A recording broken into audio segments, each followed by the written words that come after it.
Hey, folks, welcome to the Stunthangar Hangout. It is Monday, May the 6th, 2019. And sorry I'm late. I had a little trouble getting the software to set up, but looks like we got the glitches worked out, at least as good as they're going to get right now. So, welcome to the show. And I have the links posted in the usual places in the Stunthangar control line forums and the At the Bench thread that's found down a couple of rows under the open forum if you can scroll down and find that, but you do have to be logged in order to view that. So as long as you're logged into Stunthangar as a member, you can click the link that's found in the At the Bench thread with today's date on it.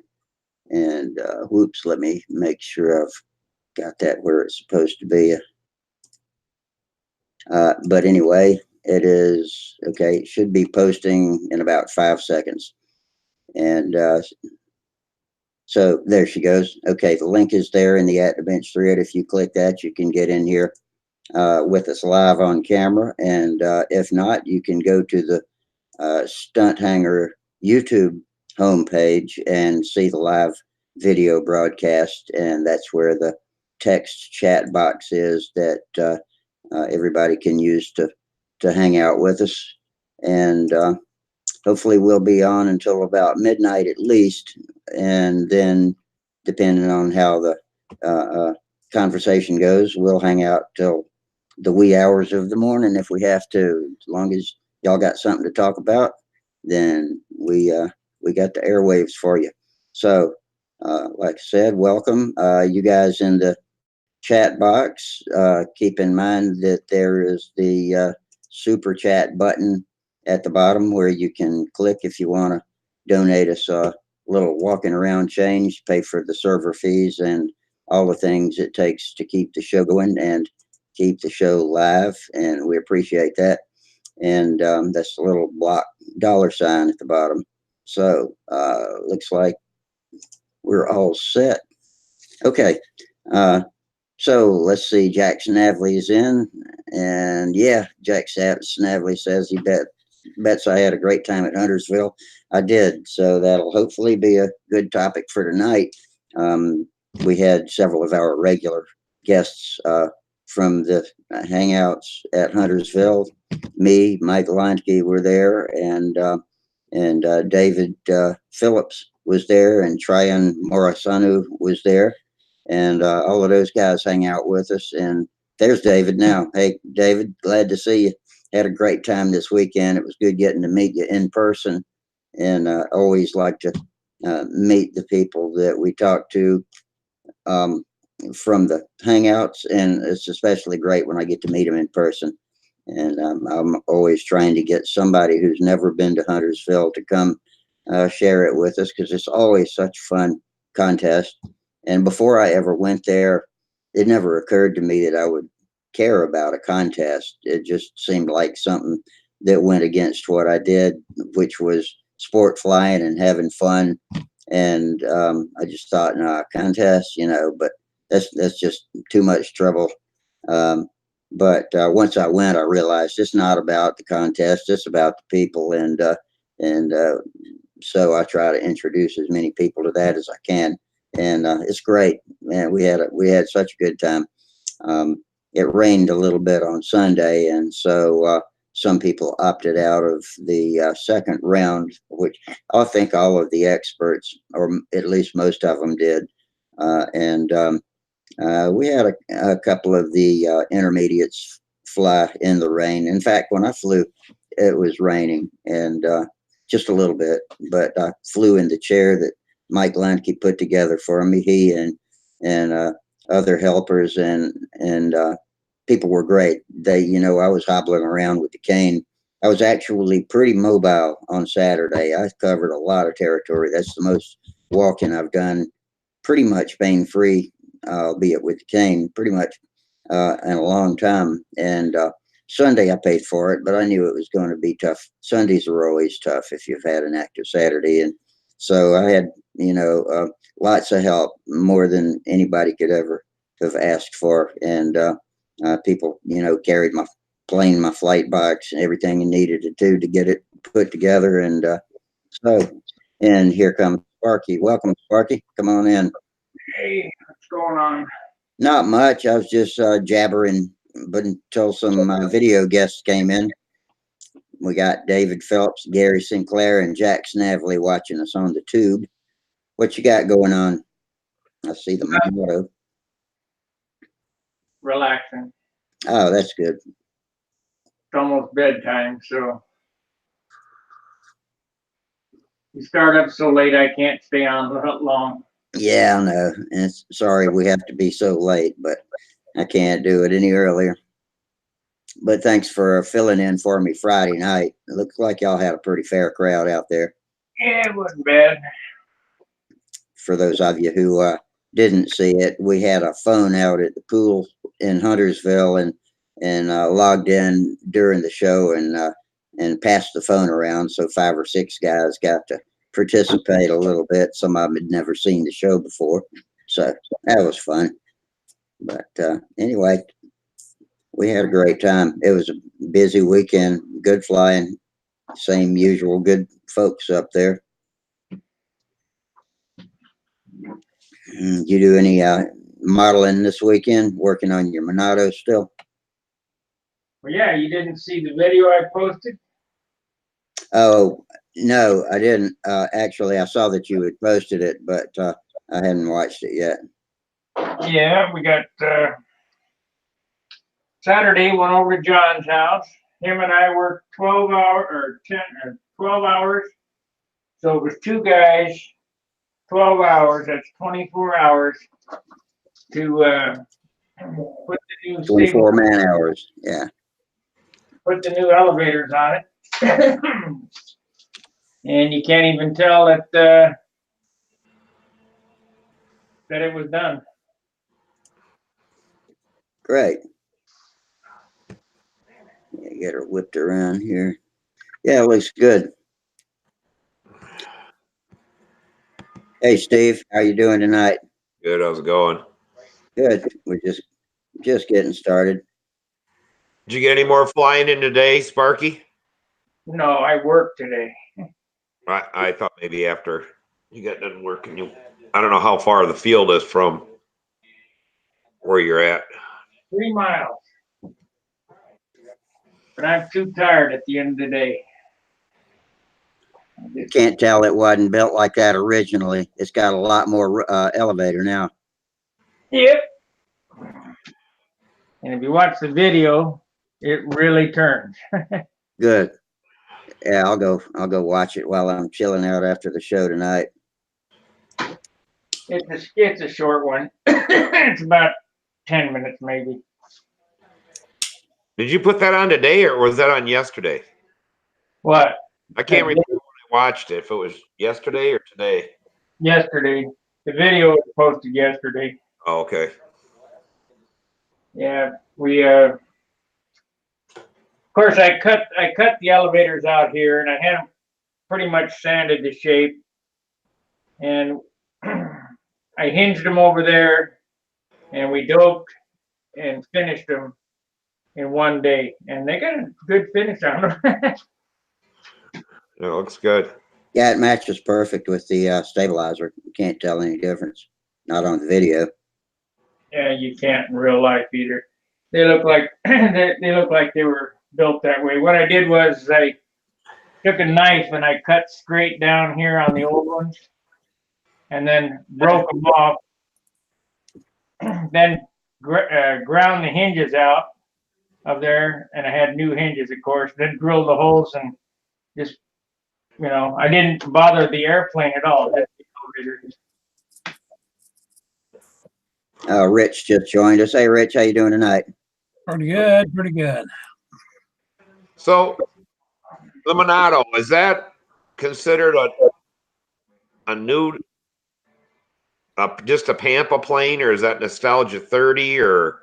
No, this is this is the brother to my Continental XL. The story behind it was the Continental and the Monado were built in the 69, 70 era. But these are modern stunt ships with geobolt wing. They just have the shape of the airplane. Oh, okay. I have a classic Continental, but the Continental XL and this airplane are brothers.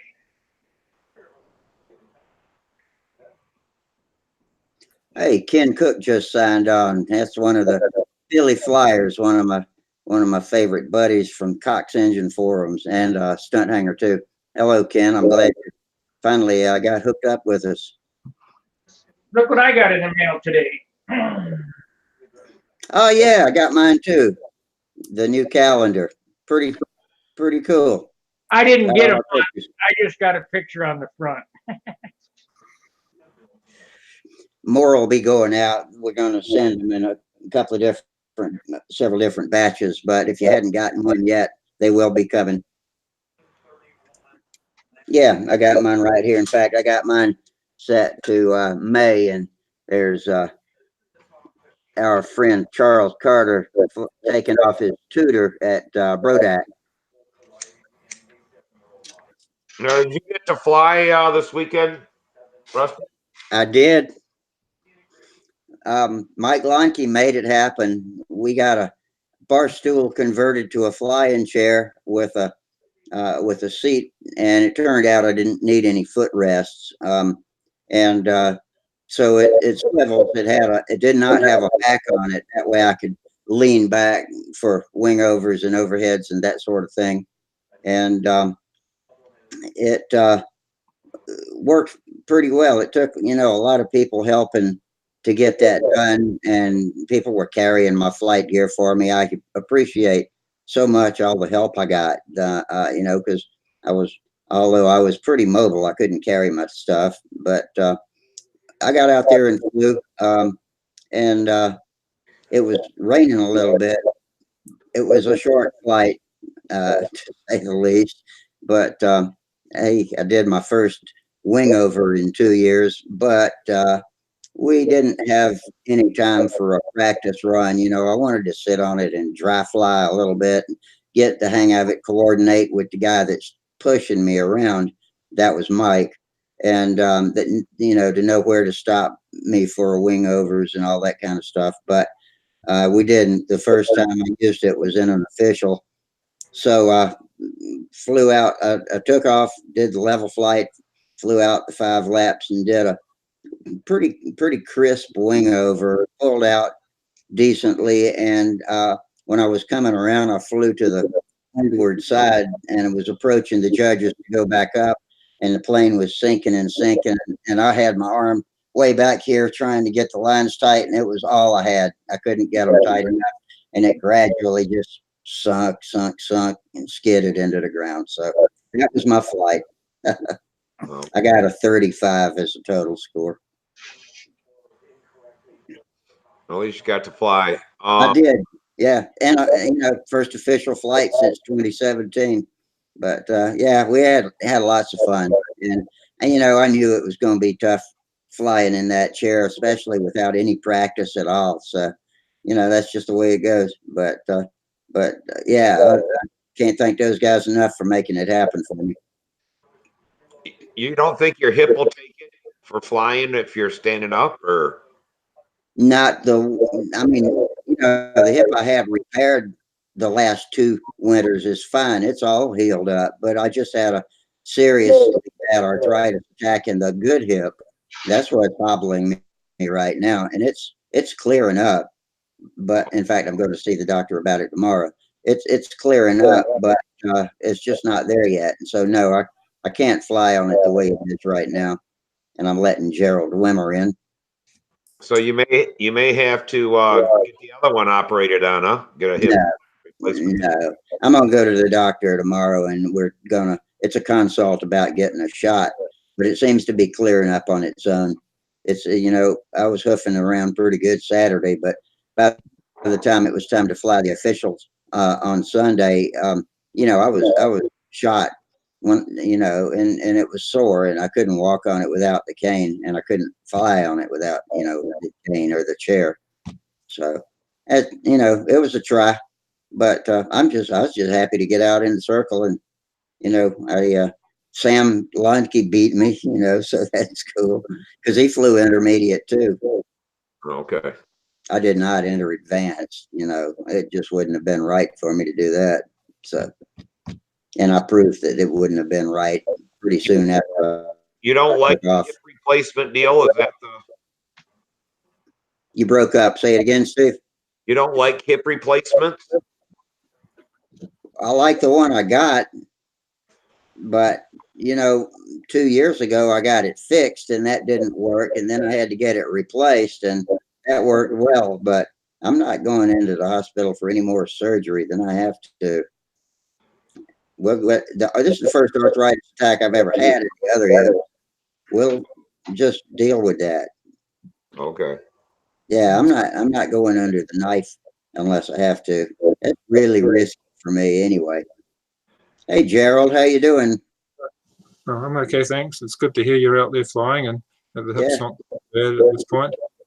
Yeah, I've been watching pieces of the show when I've had time, but I haven't always had the time. But today I had to do the club news, so I said no cars, no welding, no nothing. I'm just going to do aeromodeling today. I'm quite keen to on and have a look and do something different.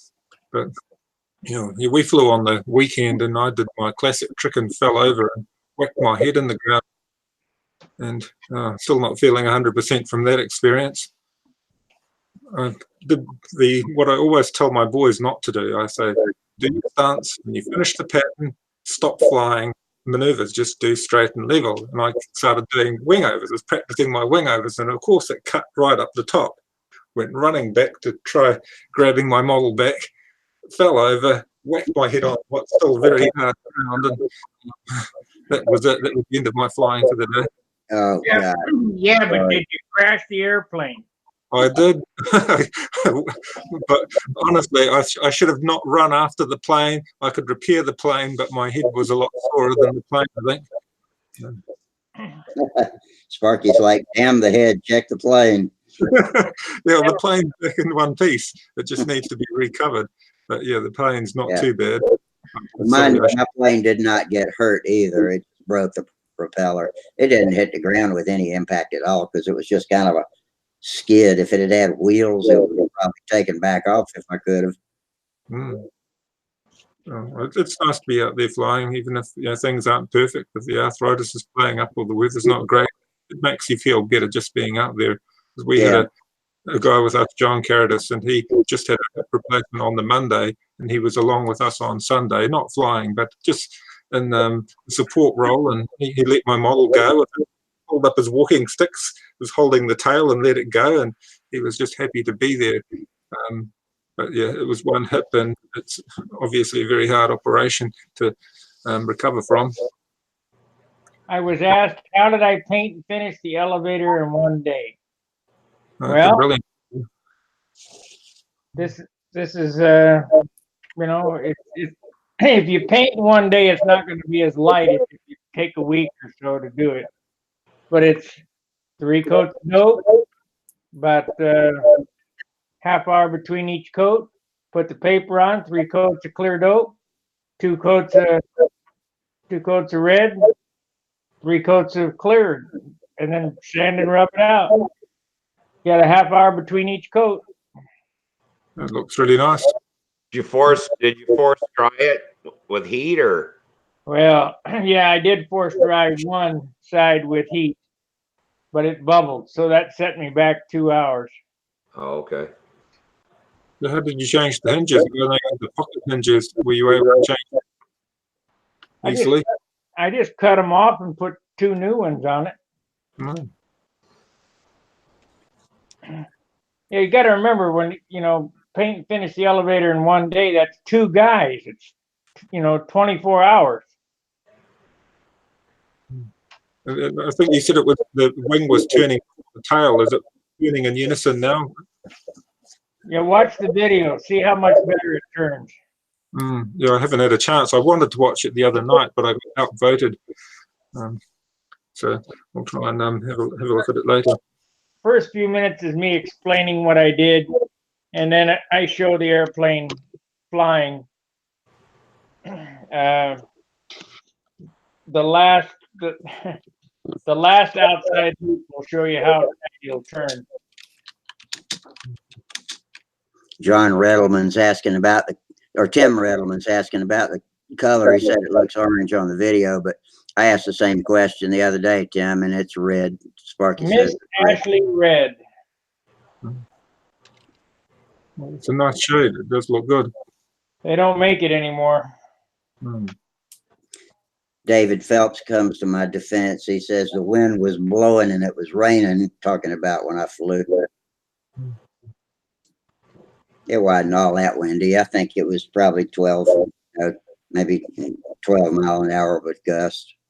But it loosened up when I came around on the windward side. I was approaching the judges to do the other side, and it just didn't have enough tension to give it any. 12 miles an hour at the beginning of the year is a lot. At the end of the year, it's nothing. Yeah. It's a lot less if you can run backwards a little bit or just step backwards. All I needed was 1 or 2 steps, but I didn't have any steps in it. So. Yeah, Miss Ashley Red. I've seen that on Brodak's chart, and I've got some Randolph Red, and it's got I can't remember the name of it now. It was some that John had on sale on clearance, and The red on the nose here is Randolph. It's a darker red. Of course, they have different shades of red. yeah, I wish I could remember the name of that red that I got, but I'll see what it looks like. I'll be using it on. I'm going to take it out tomorrow and fly it at the club meeting, and if I think it's going to be a workable thing for the season, I'll probably try to fly this at Joan Hall. If not, I'll fly the high roller. Ken Cook's asking if you got a gray base under the paint. This did have DC 540 on it, yes. Well, that carbon spinner looks pretty nice. Yeah, these are unobtainium. Goes well with finish. Triton brought this Revolution out to Huntersville, and that it was nice to be able to see it in real life. That's a really nice plane, that carbon composite plane. Yeah. These are reworked spinners. My buddy John reworks them, and you can't get them anymore. They're out. I got 3 of them. How big a spin is that? A 2-inch? 2-inch, yes. Yeah. Hobby King makes a ton of carbon fiber spinners. They're like $15 9 with a carbon fiber backplate. You can't get this one anymore. They're back ordered. You can get the other one. This one here. Oh, what happened to it? Oh, I put it in another box. I got the classic spinner too from Hobby King. They're $9. They got those in stock, but not this needle nose job. And what size prop is it? It looks like a 13 or 14-inch prop. It looks big. Yeah, it's 13.6 rev up. So same as the Super Tiger 6C props.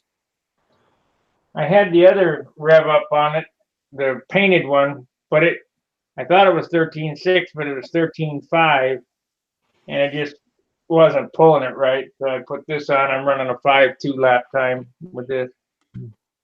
Jack Snavely just told me the name of my red. It's Vermilion Red. He said it's a little more orangish. I was hoping otherwise. I haven't opened a can yet. Ken Cook, I'm going to post a link for you to click in the chat box and see if you can get in on your camera. First tell me if you've got a camera. Just give me a yes or a no on the camera and microphone in the chat box. And if you do have those, then I'll go post a link for you.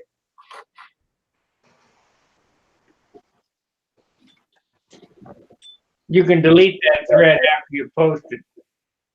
I will, but it's not. Yeah, you got to be a member and logged into Stunthangar, but still, yeah, No, he no, doesn't. He doesn't no, have it. Rusty. Hello, listen to what I'm saying.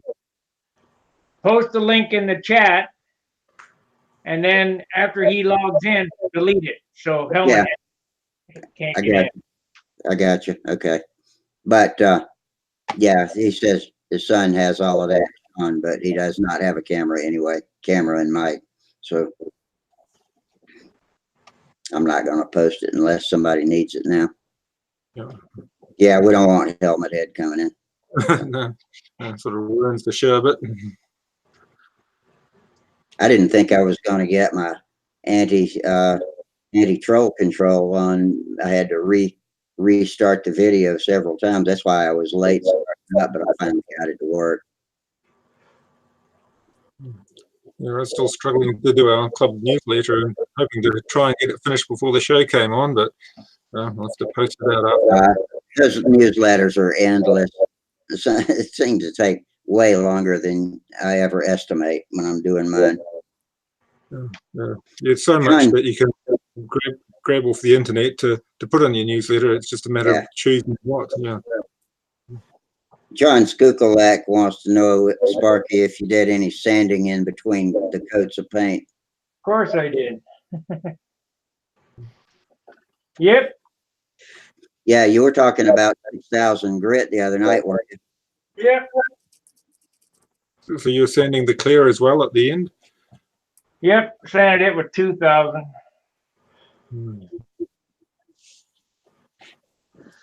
The bad thing about polishing green dope is it'll just dull up again. It'll take several polishing right before it's polished.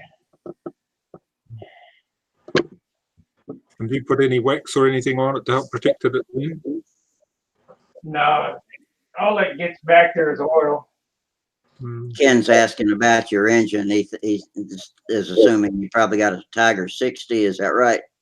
Tiger 60 in that one, yeah. What about you, Rich? What you been doing? Not much. Just playing with that Dagger plane, getting it all fitted together. Dug out a couple of 15 racers today and fired them up. We got a contest in a couple of weeks, so they got mad at me for they changed the rules on it, so I got to use Fox 15s, just Goodyear planes. Fox 15s as opposed to what? What would you have used otherwise? I had Enya SS 15S's and I'm plain bearing Enyas that they couldn't beat them, so they bitched and moaned, and they said, we've got to go back to everybody runs a Fox 15. Is this the X or the later Schnell ported one? No, the old style. Oh, the old 15 X's. And they said I couldn't use my 15 triple X. Oh no. That sort of diminishes its value if you can't use it. Yeah. Nelson 15, huh? Has anybody ever had a Cox 15? Of what? Cox 15. TD. Yeah. That's 15 or a regular 15? TD. TD 15. I used to have one, but I don't know where it ever went. I got a bunch of Conquests. I know Ken Cook over on the YouTube chat's got TD 15s. I always wanted to build a speed airplane with one of them. Do they turn up big RPM? Yeah, they're not bad. Conquest's a better engine because that's a yeah. I've got a Conquest that I've never used. I've heard that the wrist pin on the 15 Cox TD 15s are bad about coming out and getting stuck in the exhaust port. I never had that. They made two versions of it. Or galling. Maybe it's not the exhaust port, but it might be galling the cylinder. I don't know. What's the difference, Rich? One of them was made by Makoa, which is the K&B version. The original one, it depends if it's, you can tell the difference because the original one's got a paper gasket between the case and the cylinder. The later one's got a brass gasket. The original ones are the ones that the wrist pin problem came up with. And we're talking about the TD, not the Conquest, right? Conquest. Conquest, okay. My Conquest says Cox on the side of it, so Yeah, I'm yeah. assuming, yeah. But does it mount just like a TD? I never tried to see if the holes are the same. It's the I same. don't know if the footprint's the same as an 09 or not. I don't I'd know. have to look. He's got an 09. He's got a Conquest too. I don't know. Never tried them. I got an undrilled speed fan. I'd like to put one in just to give it a whirl. Just nostalgia speed. I don't know how fast they go. Probably 100. If you got one, Sparky, No, I don't have the motor. you can have mine if you want it. I don't have any use for it. I'll send it to somebody that's going to Brodak, or I'll see you at Triple Tree. I'll just bring it up there to you. All right. Talking about the Conquest, that's what you want, right? Well, does it mount like a TD? You got, I'm not sure. It's the same type mount, but I don't know if the footprint's the same. yeah, it doesn't have to be the same footprint, but it mounts on engine bearers, and you have to have a fuel tank, right? Right. That's Yeah. right. Conquest rear exhaust. Put a little mini pipe on it. Yeah. Yeah. The Con- Somebody changed the shape. Oh, I know what it is. Yeah, it's got a pipe. Yeah, but a rear exhaust, just a little 4-inch mini pipe. That's perfect. That's perfect. Yeah, great. Yeah. I'll bring mine and give it to you. Do they turn up big RPM? I Yeah, think so. with a 6.5, 6 on it, they'll turn about 24,000. Yeah, that ought to scream pretty good on an airplane that's no bigger than that. It'll hurt your ears. But how Yeah, do you stop? somebody's changed the shape of the exhaust port on mine, so you might have to dick around with it to get it to fit up, but I'm sure you can probably get it to work. Well, my buddy John's got a lathe and mill. And Yeah. what do you got there, Gerald? I was just going to ask Rich how he stops these things running so hot, because I know they tend to run quite hot. I don't know, they don't have that great a cooling, the little 15X. When I've used them on stunt models, you've got to prop them very lightly and try and keep them cool, because they just want to overheat if you push them too hard. I'm wondering if he's got any techniques there that help keep them cool and happy when you're trying to race them. Well, we don't have much trouble with them. We just run a one event, so just a 16 lap speed from a dead stop. There's your little Conquest motor. Speed plane, like the Concord. Yeah, that engine there. That's What- Conquest. What length lines did they fly them on? 52? 52s.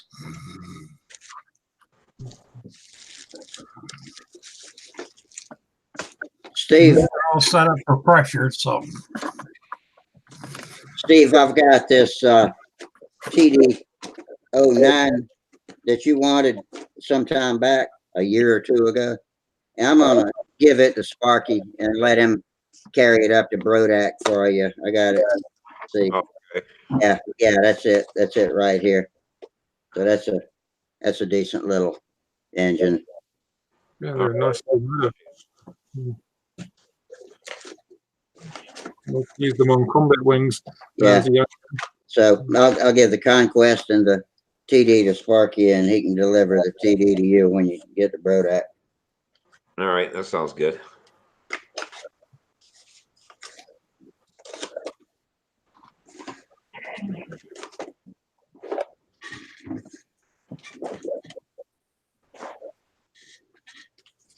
Oh, and Cox didn't Makoa make an ABC version of the Conquest?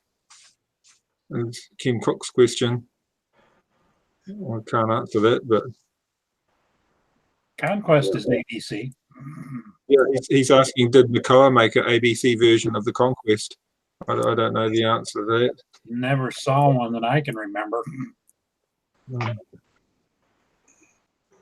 know, I remember them in the early 80s being quite common around here. You could get the KMB, Brand KMB Conquest then, and there are quite a few of them in RC form. But they always look nice. They look like a Rossi. And I'm sure they were the bee's knees, but at that point I was flying mainly stunt. Yeah, a lot of Rossi parts interchange with them. They're all damn near identical in motor. We used them in FAI combat back in the 70s and early 80s. I remember using the old Super Tiger G15 on a combat wing, and that was a lot of fun. Little motor, but it was really fun.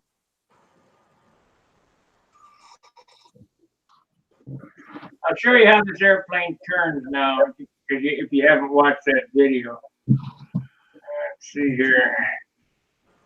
You gonna try?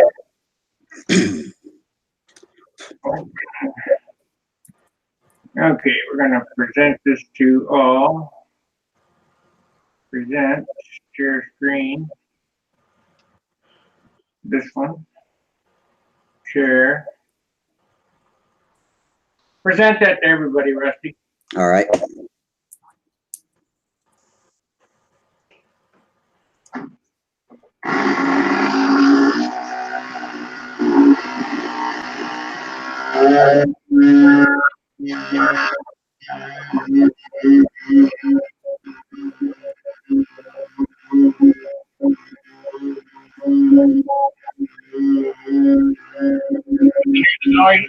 Sound okay? Yeah, it sounds like it's chopping up, but we'll see how it flies.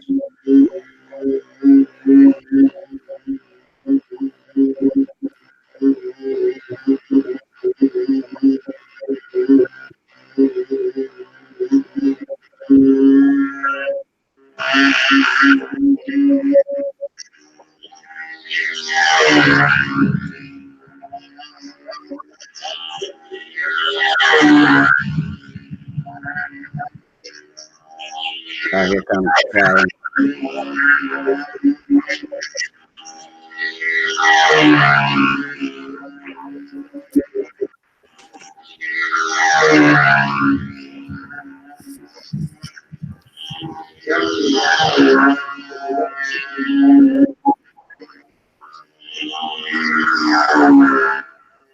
Is it choppy?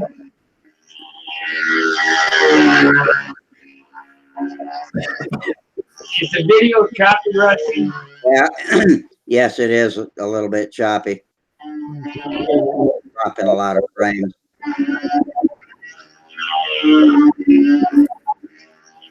I'll just take it to the last turn.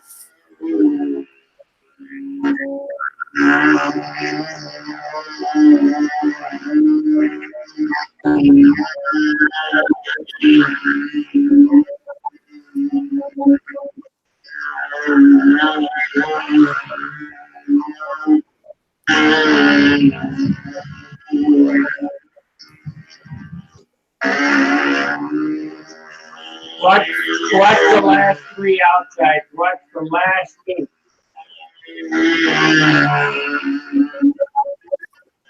That's for you. Whoa.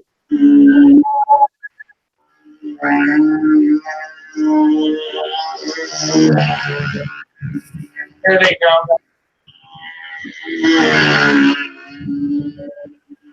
Now watch this last. Watch how tight the last loop is.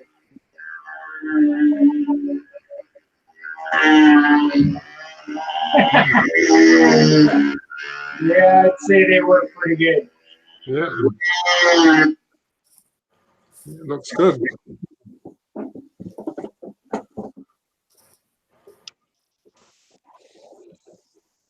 Hey, Tryon, how you doing?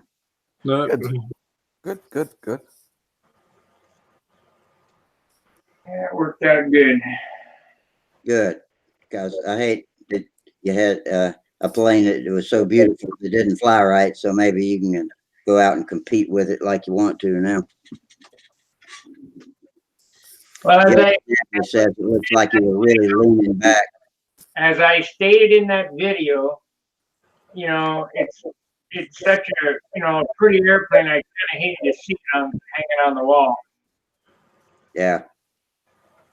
well, it's nice when a small tweak like that, a few days' work, and you've solved its problems. After studying it, I knew right away what was wrong with it.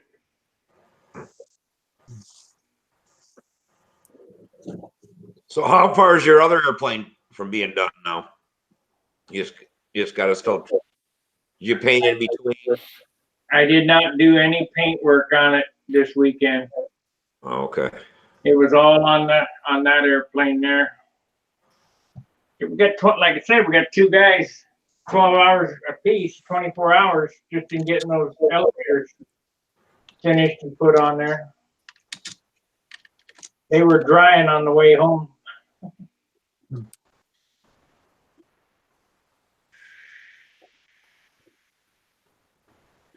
Oh. Doing all is only about 9 days away for me. Will you have it ready for that or not? No, my new one? Yeah. No. I got my high roller or I got the Monado I'm going to fly.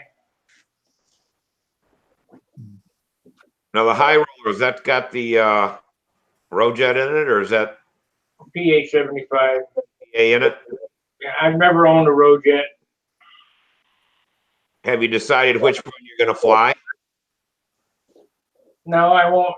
You mean at Joe and All? Yeah. No, I'm going to take the Monado out tomorrow, and you know, like that was the first flight I did. That the first pattern of the year. Whatever airplane performs the best is what I'll take.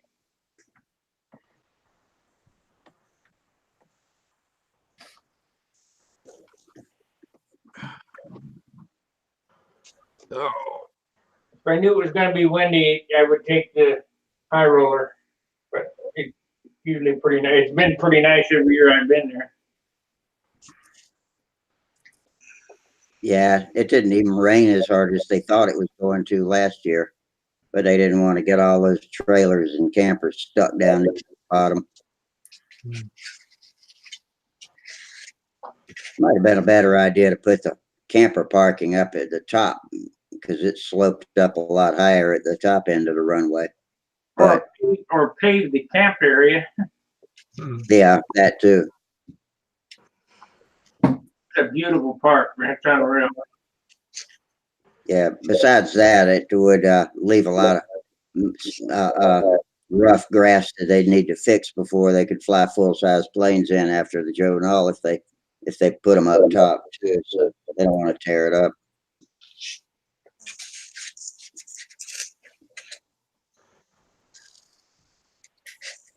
Yeah, it's a nice place. You've been there, Steve? No, I've seen it from pictures. I pulled in the Google Maps and stuff like that. Yeah. You can. You gotta go at least once. It's unbelievable. Yeah, I'm glad Yeah, something like that's within my reach since I can't make it to Brodak.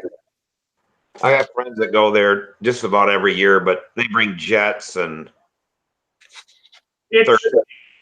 20 times bigger than the Nats. Maybe more than that. It's unbelievable. Like the Oshkosh of model planes, eh? Yeah, like that. 20 to 30,000 people are there. It's unreal. Yeah. What you holding up there, Gerald? Oh, I was gluing the sheeting on my Thunderbird wing, just a model for aeromedics, and I was just gluing the sheeting. And did one. I used like a PVA, a water-based glue to do the sheeting, and water shrunk the tight curve around the ribs. So I put some water on them, and I'm leaving them to dry overnight and pulling the tape out now. But hopefully I can get the other bit of sheeting on and leave it to dry again. I'm getting a little bit more. Thunderbird, is it? Sorry? It's a Vico? oh no, it's a Brodak kit, one of their Brodak ones, and I think they've modified it slightly from their original Vico kit. It's all laser cut like Brodak stuff, but they actually recommended a 40 to 60 on the instructions for it. So I don't know if they've tweaked the areas of it as well. No. Upright inverted engine. If I was being sensible, I'd put a LA-46 on it, but I want to fly it in classic, so I'm going to use a Fox 59 in it. Upright or inverted? And I'm going to run it upright so you can see the Fox 59 head. I just think the Fox 59 looks so nice. I want to have it on display. I know it's not going to be an award-winning motor combination. Is the engine upright or inverted? Upright. It'll be upright. That's a Thunderbolt 1, or Thunderbird 1. Yeah. Yeah. Yeah. Yeah. In the plan, they specify to use a 46 to 60, but the 60 doesn't really fit unless you enlarge the formers. So I'm cutting out all new. I'll cut out all new formers so I can get the right width for my 59. I'll grab my 59. It's putting up here. I'll just use it with the tongue muffler. There's my power plant. Hold it up. Is it a long nose? No, short. Short nose. Yeah, it's really light. It's not terribly heavy compared to a modern motor. And I only need to have a 4-minute run. If I'm doing our classic pattern, it's the same as a beginner pattern. It's only a 4-minute run that you need, so I can probably get away with a 4-ounce tank. So that'll save me a little bit of weight, even though I've got the heavier motor. But there's no point carrying 7 minutes of fuel when you do 1 horizontal 8. Oh no, 2 horizontal 8s, 1 vertical 8, and 1 overhead 8. There's a climb and dive at the start, and your 3 loops inside and outside. So it's a short pattern, and you can get through the pattern in 3.5 minutes, 4 minutes fuel. It's fine for it. But it's just something I enjoy doing, like the old nostalgia models, and the Thunderbird looks nice. I like it with the upright engine, even though inverted would probably run better and more conventional. I suppose it's like a smoothie with the upright engine. They look neat to me. That just makes it look a little bit more old world. Is that wing elliptical? Not really. It's just the tip is shaped. Yeah. Yeah, you've just got the you laminate together the pieces to do the outside tips. You know, it's got a bit of adjustment. But yeah, it's really, it does have some taper in it, but it's not a lot of taper. You can see the leading edge sheeting. It's not a lot of taper, and it's not really elliptical. It's just a shaped trailing edge. But yeah, I've been destroying too many models and repairing my son's models as well. So it's been slow progress on the Thunderbird, but as the weather deteriorates here, I'll be able to spend more time building and not working outside. So it's winter time for you, isn't it? Yeah, getting cold. It's like November for us. Yeah, the old arthritis starts playing up about now, and everything starts to get mushy normally, but it's been very dry this year, incredibly dry. We ran out of water once, since we're on our own water supply, so very dry water. Great for flying though. It's been very calm and beautiful for days. Have you had a lot of the winter winds there, or not too bad? Well, that I should say the spring winds that normally come with spring. It was breezy at Huntersville on Saturday, but not too bad.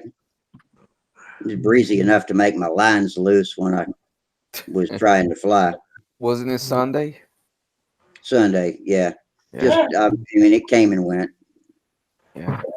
There were thermals coming through. Sometimes you had to wait 10 or 15 seconds for a thermal to blow through and the wind would shift.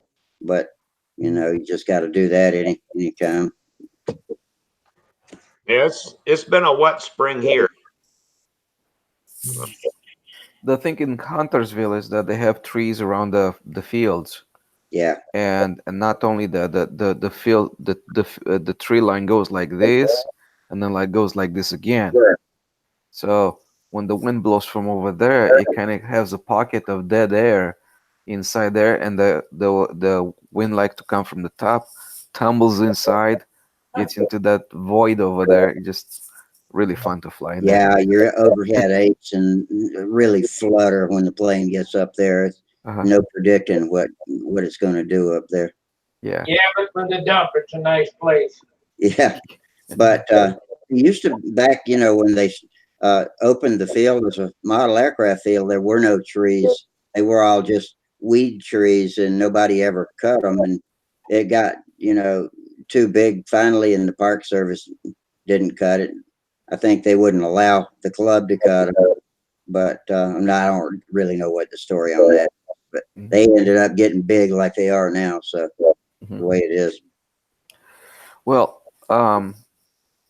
for me, it really didn't bother me a whole lot. The turbulence or the wind, the way it came in, just like uh, it was all like normal flying for Yeah. some reason. I just weird, just like uh, revolutions perform very well in that conditions. How did Derek? What was his impression of it after he flew it? Was that the first time he's ever flown it? I asked him to help me with the trim on a plane, and so he recommended something over there. But my impression when I was watching him flying, he looked kind of bored. I mean, it was easy to fly, so when it's easy to fly, I mean, he looked kind of bored anyway. Yeah. That was my impression. That's a funny Um, compliment. yes, yeah. Obviously the handle for him was way off, but he was just playing with the plane, getting a feel for it, and then the plane was just. I was watching him flying it, and it just like was just sharp as ever. The thing is, like when I was flying in Huntersville, I was still flying slow at about 5.4, 5.5 or so, even those turbulent conditions, and I had no issues, especially when I was climbing up to do the overhead 8. I had more trouble just climbing through the turbulence, but once I got in the air above the trees, not an issue at all over there, even though I just like the plane is set up to fly relatively slow, and I really enjoyed it over there. I mean, just like I didn't have slack lines, I didn't have the plane twisting and turning and buffeting and just uh, act like a bronco or something like that. None of that, just like it was just wherever I put it, that's where it stayed. And If you want to see some bucking Broncos, just go over to the intermediate circle and watch some of those guys fly. Mhm. Not Is that very the is it the circle between the trees That's the one up on the grass. on It the was. grass? It was yesterday. Oh yeah, I believe you. I believe you because all the wing kind of we have like a funnel in there, right? Yeah. And the wind goes in there and just they wants to tumble from on top of the trees and then go up on top and from the backside. Oh, I can tell. Just like it was probably interesting. Well, I gotta hit it, guys. All right. Okay, Sparky. much, Sparky, buddy. I have a question for you. I noticed that you said something about those the Russian lines, Yeah. and I did buy a set of them. Uh, how do you maintain them? How do you take care of them? I understand they're not stainless steel; they're solid steel, and those guys, if you bend them or king them or something like that, they almost act like a solid line, don't they? They're very springy like a solid line. The suggestion is while we were out, when I put the lines on, I didn't unwind them or anything. I just rolled them off the reel and put them on the handle. And when John was walking them out, walking out to the handle, the handle was getting real goofy. So suggestion is to take them each line at a time and run them down and let them unwind Okay, I got it. because they're only 4 strand. They're real springy. They're not like our braided lines, Oh, I normally. understand what you're saying exactly. And so be careful when you're taking them on and off the reel, but they're really nice. They're really nice. Mhm. They really do perform well. So, when you say they're really nice, they really perform well, what do There's you mean by that? Can you use a little bit longer line length? They sleep better or um, lighter, less drag? I mean, all the more. above. They're lighter because they're only 14 and a half thousandths as opposed to 15 thousandths. Mhm. So they're thinner, better aerodynamics. They slide, opposed to each other better because there's only 4 strands instead of Mhm. 7 or whatever. So there's no rubbing, there's no stretch. They're real positive. They're Mhm. really good. Mhm. I recommend them. Bob Okay. Hunt likes them. I like them. They're nice. Yeah, I mean, I just bought a set of them, but I was curious which length should I make them to, because in Huntersville I shortened up the lines just before I went to Huntersville by a foot and a half or so. Should I keep the same length? Should I try a little bit longer, or what would you recommend? Well, I have a set of 64, and I took 64 7 strands off and put the 64 4 strands on. They perform better. They probably would pull a 65 foot, but I ordered a 61, 63, and I have a 64 and a 65, so I have 3 different lengths. They're Hmm. kind of a pain in the ass. The loops, the way that they do them the old style way where they run it through a tube and crimp it, and there's a loop on it. Hmm. So I just put heat shrink tubing over the top of that to get rid of that goofy loop. Yeah, the ones I bought there are the 70-foot blanks. But yeah, okay, whatever. Yeah, Yeah. yeah. So the question is, should I expect a little bit longer lines than one I'm using right now, or a I would run space? what your airplane's trimmed for. If you're trimmed for 64, Hangout. Where is it? Bench. At Okay. the bench. All right. Cool. all right, Thank you, guys. Spark. Appreciate it. Okay, well, good night, All right. Sparky. Good night, Sparky. All right. Good night. Yeah, Sparky. Yeah, there's a whole bunch of people. My son Otto was flying with brass coated steel lines. Guy from New Zealand. Sorry, Yeah, that's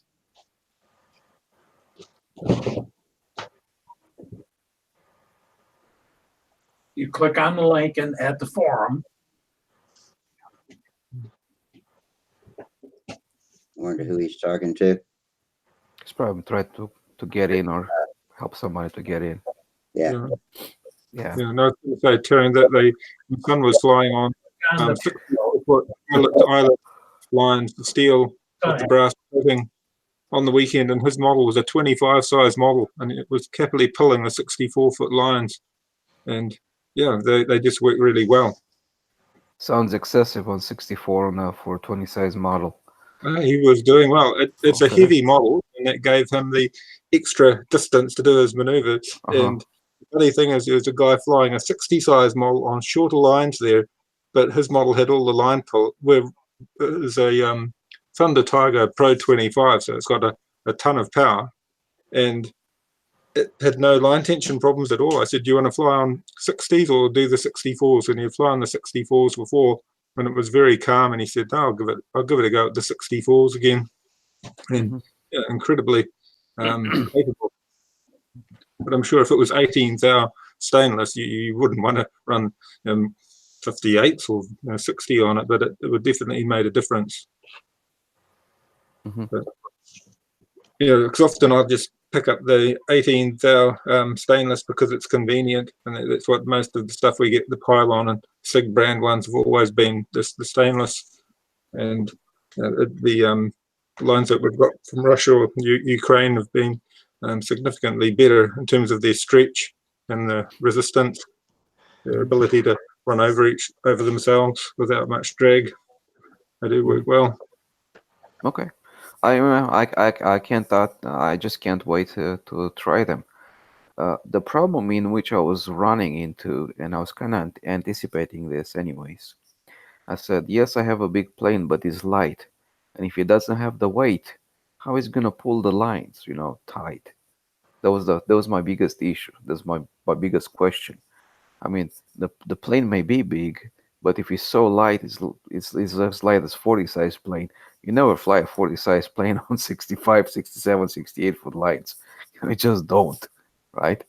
So, uh, so to me, the question was like, where is the the give? So I think it depends on the way the plane's set up. A traditional 40 plane, like a 40 baffle plane, is very different to a Pipe 40 plane. There's just such a huge gap between what we regard as the 40 size model, and I suppose it's the same when you look at the electric models. You've got to look at the way that your lap speed and what you're flying on now and start there, like Sparky said, just start with what you're already using and then experiment. So I suppose when you buy a set of lines, you're really buying like 3 sets of lines with 2 foot difference between them just to try them out in different conditions. yeah, That's what I often do when I make up lines. I'll make up multiple sets in varying lengths. yeah. So you can, I might I start with a generally start. I might Excuse me. start with a foot longer lines than what I have now. I can always make them shorter, mm, but I cannot add to them. It's kind of tough to do that. So, Yeah. yeah. I but it's generally like, start yeah, all of my mid-sized planes with 60 feet, and usually I end up leaving it there too. I've got a set of 58s and a couple of sets of 61s and a 62, but I always usually seem to stick with the 60s. mhm, okay, yeah, All of my planes are in the same weight range from 40 to 55 ounces. I don't mhm, fly anything that weighs more than 55 ounces. mhm, yeah. I see that. Yeah, you could fly a Revolution, the new one, How much does it weigh? 52. 52? Yeah, I could fly. That's in my wheelhouse. Mm. I'd be nervous with it though. So I'd No, be you'll like not be. crash Tryon's plane. So, You know what? oh, The Mike was scared to death that Sam and Liam were going to wreck it in the hotel room. Mhm. Yeah. So yeah. But what happened? I just shortened up the lines before I went to Huntersville, and the handle was wrong and everything else. So I ran to the field to do a practice flight after the rain stopped, and uh, I thought my handle was pretty close set from beginning from wherever I left it at home. I did some dry test, on the ground to see if I get it right, and it had a little bit of down elevator into it. So when I took off, I just chopped the prop, and the prop just got busted, right? Uh, So so I was it's no big deal. Just I use those wood props that it's just $10, $12 a prop. I mean, big deal. yeah. When I So when I start my takeoff roll, I like for my lines to be almost completely slack, but holding them off the ground, but loose enough to where there's really no control input until it speeds up and starts to pull them out. Then it lifts off. It was hard on the grass the other day. I ended up lifting off way too fast, but that's just the way it is on grass. yeah. So so what I did, I just put like a minute and a half flights or something like that, a minute 30 seconds, and I'm landing after that. And now I'm trying to take I took the spinner off, the head of the spinner off. I'm unscrewing the nut, and um, I'm pulling the prop out, and then for some reason I don't know what had to do this for. I'm putting the nut back on, and I'm going all the way in and all the way back out. And I think I had some aluminum chips in there, something like that. It was galling. Uh, I was like, "Oh my God, how am I gonna do so?" So I had a tough time trying to. Oh, I remember what I did. What I did. I put the new prop inside, and I used the nut to just pull the prop in because it was kind of tight on the shaft. And yeah, yeah, and because the nut went so far in, when the threads were not fully threaded, right? Uh, it caught on some hairline threads on the edge of the thread itself, and it started galling. And I had a little bit of movement back and forth on it, and we got some oil from one of the car engines, and we pour a few drops of oil in there, try to move it back and forth to get some lubrication over there, so I can just kind of brute force yeah. yank it out So, of I there. mean, we're talking It was about just a aluminum. mess. We're talking about aluminum threads here, right? That's Yes.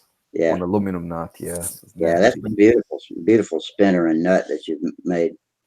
Oh no, that's not the one I made. You know, Oh, that yeah, wasn't it. So, it wasn't it. Yeah, and uh, so uh, yeah, hang on, let me let Rich back in or somebody. We got,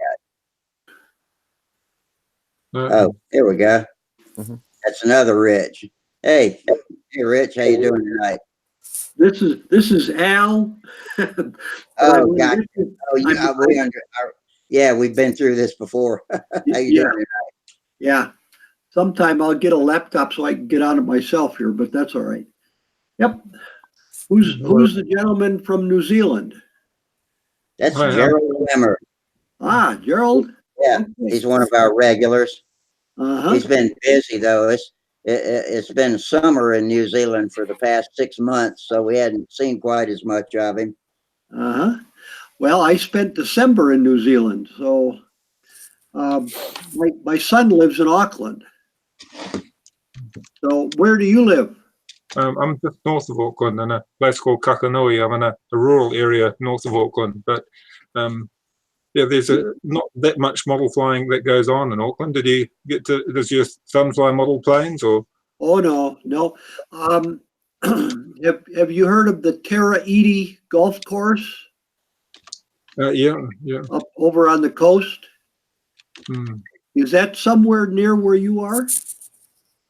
Sort of, but most of the we're on the west coast, and a lot of the golf courses are on the east coast. There's a new golf course inland Wainui now that's quite close to us as well, and there's a whole golf course close to us as well. But, Okay. Well, he works up there, and he has an office in Auckland on the harbor, and then they're up there all the time too. So anyway, that's where we were in December, and this is about the third time we've been down to your country, and I find that it's so windy down there. I don't know where you find time to fly. yeah, it does get very windy over spring and autumn, and we've been lucky the last few weeks. It has been calm, but in December, when you came down, it was a very windy time of year. We normally do our nationals in January, and it was blowing a gale most of the nationals. It was quite hard to fly. Yep, I fly free flight too, and I just shake my head. So, yep, that's great. Looks like you have a few airplanes behind you there. Yes, I've been modeling many years now. I've been building models for 45 years now, so I've built up a collection. obviously not crashing them as much. Crashing them and just repairing them. I don't like throwing them out unless they're really far gone, and then they meet the bin. But no, I've got quite a collection. Yep, that's good. You got to keep the oil from congealing in the needle valves though by flying them. And That's right. Yeah. we have a contest coming up this weekend. It's called the Grasshopper event, and it's free flight, very basic 1/4 inch square sticks make up the wings, and a Cox 049 on it with an eyedropper tank. And all of those airplanes have been sitting since last year, and now it's time to get them started tomorrow to get the reed valves loosened up. So Yeah. that's what tomorrow brings. Yeah. Yeah, a little bit of ATF. That's what I normally put in. I put a bit of automatic transmission fluid whenever I finish flying. A few drops of that helps. You put acetone in it? No, just straight ATF. Straight. Yeah. Uh-huh. Yeah. That normally stops them congealing so quickly anyway. Yep. Yep. Only problem Yeah, is when you want oil without much solid components in it, so that it won't congeal as much. Yeah. But if they I sit usually, all winter, I think sewing machine oil and oil is about the same thing. huh? Oh, here comes Mike Lonsky. Let me let Mike in. Here we go. All right. All right. Mike's here with us. Another Huntersville buddy. Leonard Burrell just came in a minute ago over on YouTube asking about Huntersville. Asked me if I had a good time. And hell yeah, I had a good time. We all did. Yeah, Rectangulus flu. you can Yeah. use put up your engines as Marvel Air Tool oil. Not, yeah, some people use Marvel Air Tool oil, not to be confused with Marvel Mystery Oil. Right. That works really good. If I got an engine that's stuck tight, I just throw a little Marvel Air Tool oil in it, let it set for 5 minutes, and it'll start spinning right over. You know, it works very real good even on stock engines. I mean, if you really have a stock engine, take an air gun, start Yeah. heat it up. Just put heat on it. Just heat it up, heat it up, heat it up, and then it's gonna just loosen up right away. Yeah. Yeah. Sometimes you've got to do it a few times. Once isn't enough. You've got to heat it up and then turn the motor, leave it to sit a while, and then turn it over, heat it up again. And after 2 or 3 times, they normally free up the bearings. Yeah. But I think it's mostly the castor oil that gets hard and kind of locks the piston on the inside the cylinder more than anything. Yeah. I don't see how the bearings can be really stuck in there. Oh, I mean, they just gum up solid virtually sometimes, and you have to just keep heating them. And I had one that I bought off eBay. This one here, a Fox 50, came with a batch of engines. The cylinder piston were okay, but the bearings were really tight. So I just heated it up and left it sitting like that, and the ATF ran down and helped loosen up the bearings, and it's sort of. It's relatively smooth now. Before it was really tight. It just you couldn't flick it over like that. yeah. I heated about 3 or 4 times before Yeah. it finally freed Yeah. up.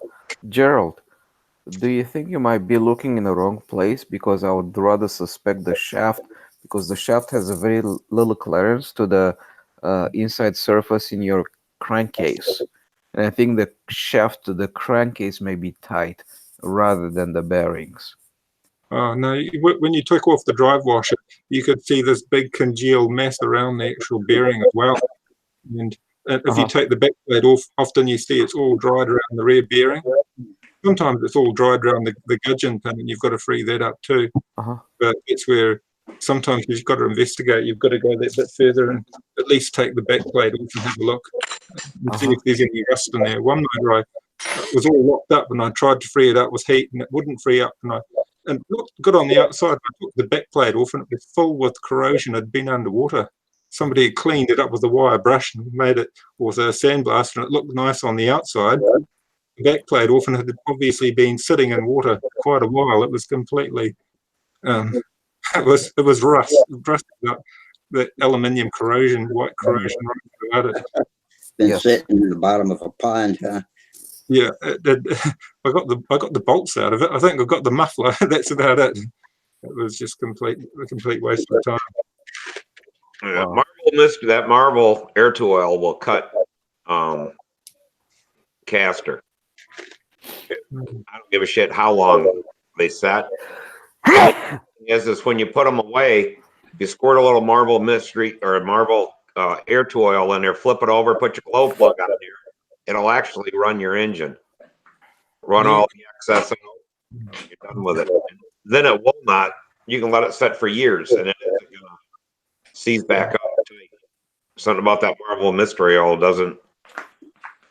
Yeah, David Phelps over on YouTube says he uses Marvel Air Tool oil too. Oh yeah, it works.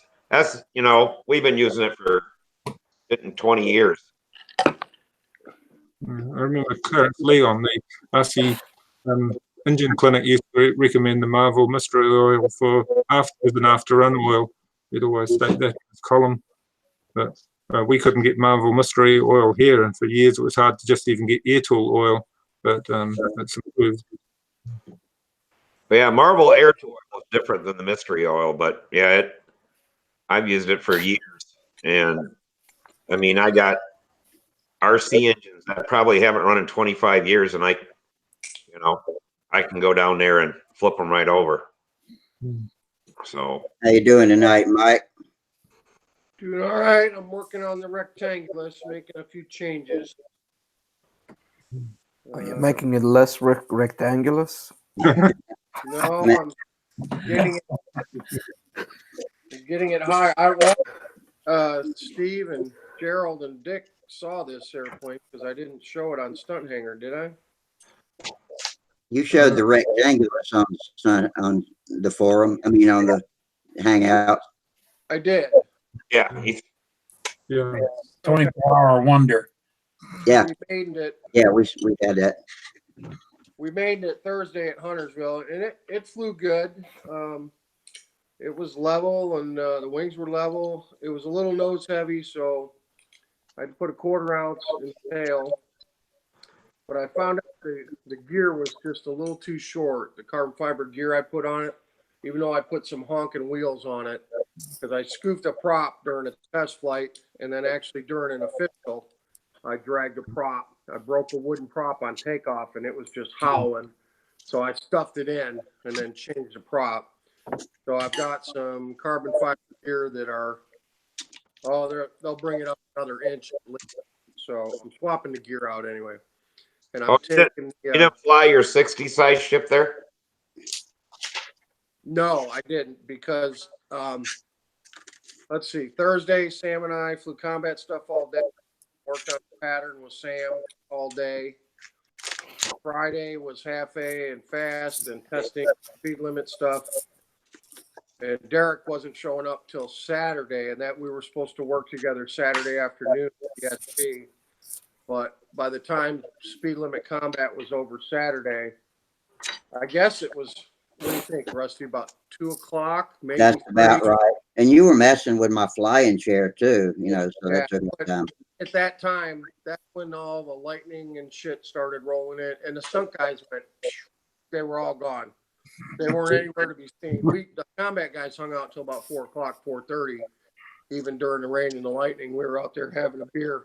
But so Derek wasn't around this afternoon with me, and the weather was not the greatest Sunday morning. It was very windy and patches of rain, so we just decided not to try to mess with it there. So I flew to Rectangulus in advance instead. I'll be at Triple Tree, and Derek's going to work with me there on the S. So I didn't want to ball it up in the wind, man. You know, I'm not sure if I'm still running the engine exactly where it needs to be, and so no, did not fly to SV. I flew the Rectangular advance, and it worked well, except I had a freaking lean run. I had an overrun, so I didn't get my landing points or my pattern points. And then Ron Waldron and I and Don Ogren, we all decided not to take our second attempts on Sunday in advance just because the weather was crappy. And we didn't want to make the judges stand out in the rain. We were just trying to speed up the contest a little bit, you know. So I took second behind Ron Waldron in advance.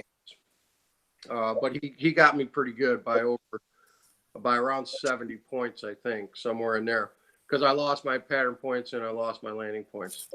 I would have liked to have gone up again and, you know, got the engine set right and flew the whole pattern and kind of seen that, but it wasn't in the cards there. So I'll see him again at Triple Tree. We'll go at it again at Triple Tree, see how it works. So that's that. I'm on the Rectangle right now because I'm going flying tomorrow, actually. Me and Ken Herrick are going out to the Tullahoma Club to cut the grass and put up some flights because the rest of the week is going to be shit here in Tennessee. Wednesday through Saturday is going to be crap. And of course, Sunday, Monday, so no flying then. So I'm going to go fly the SV tomorrow, put some more flights on it, and then retest the Rectangulus. I'm also changing the engine on the Rectangulus. I'm taking the 40 off, and I'm putting a Dixon 46 on it. Since I'm raising it up higher, I can swing that APC 1225 375 prop on this Dixon. So that's what's happening in the shop. As far as Samuel goes, at Huntersville. Boy, I couldn't have been prouder of him this weekend. He flew his ass off in combat. He really did. He held his own against the other guys, and he wasn't just flying flat and level. He was doing figure eights and evading, and I think he got a cut or two. I'm not sure. I know he got two against me, but I'm sure he got some other cuts there. And he ended up finishing 4th in speed limit combat. He didn't get a trophy, but nobody was giving him anything. Those days are over. Now that he can do figure eights, nobody's giving him cuts. But he still ended up with lots of airtime and clean match points and a few cuts, and it was enough. Actually, he could have been in 3rd place because his last match was against me. And if I had let him come in and just get 3 cuts, he would have surpassed me, and he would have took 3rd, and I would have took 4th. But I wasn't gonna just let him have it, you know. He's maneuvering now. He's on the defense, so there's no. I don't want anybody giving him stuff, you know. Yeah, and he got aggressive when I watched his match. He was getting aggressive. Sometimes he just flew flat, but then when he got the opportunity, he was diving or coming around behind somebody and chasing their tail pretty tight. And it looked like a couple of cuts that never happened too. I really thought he gotten a couple of lots cuts. of missed opportunities where he wasn't lined up. He was too far inside, Dick. Mm. You know, just like 6 inches inside. He couldn't get his handle Yeah. out far enough. So I think something I'm going to do to alleviate some of that for him. I'm going to make sure that all his planes and handles are at 60 and 6 inches. I'm going to run the maximum length for him because he's always chasing behind the guy that he's trying to cut. Of course, he just sticks his arm out, and then the guy, Sam can't line up. So I'll give him the long length legal lines that he can have, and that'll hopefully maybe make up that, So as far as stunt goes, he flew all day Thursday. We worked on the pattern, and he on Thursday he was flying all of the pattern except the hourglass, but every maneuver except the hourglass.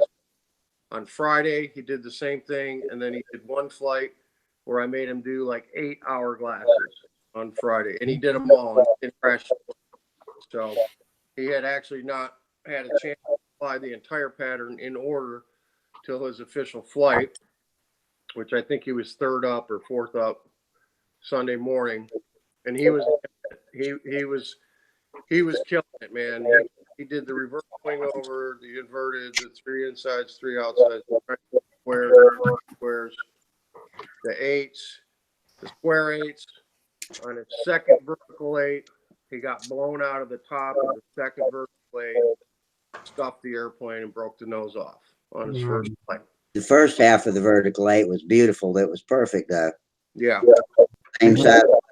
He was Everything. really doing good. And here's the kicker. He probably had a pretty good chance of winning intermediate and winning the contest because I looked at his scores. We got his score sheets. So he ended with a 252 when he crashed in the 8s, and he had 4 more maneuvers to do, right? Hourglass, overhead 8s, clover, and the landing. He was averaging 30 points a maneuver up to that point.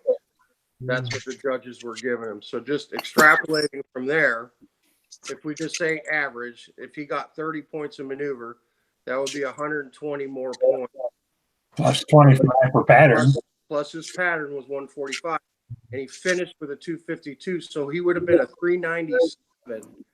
And 402 won the contest, Dick.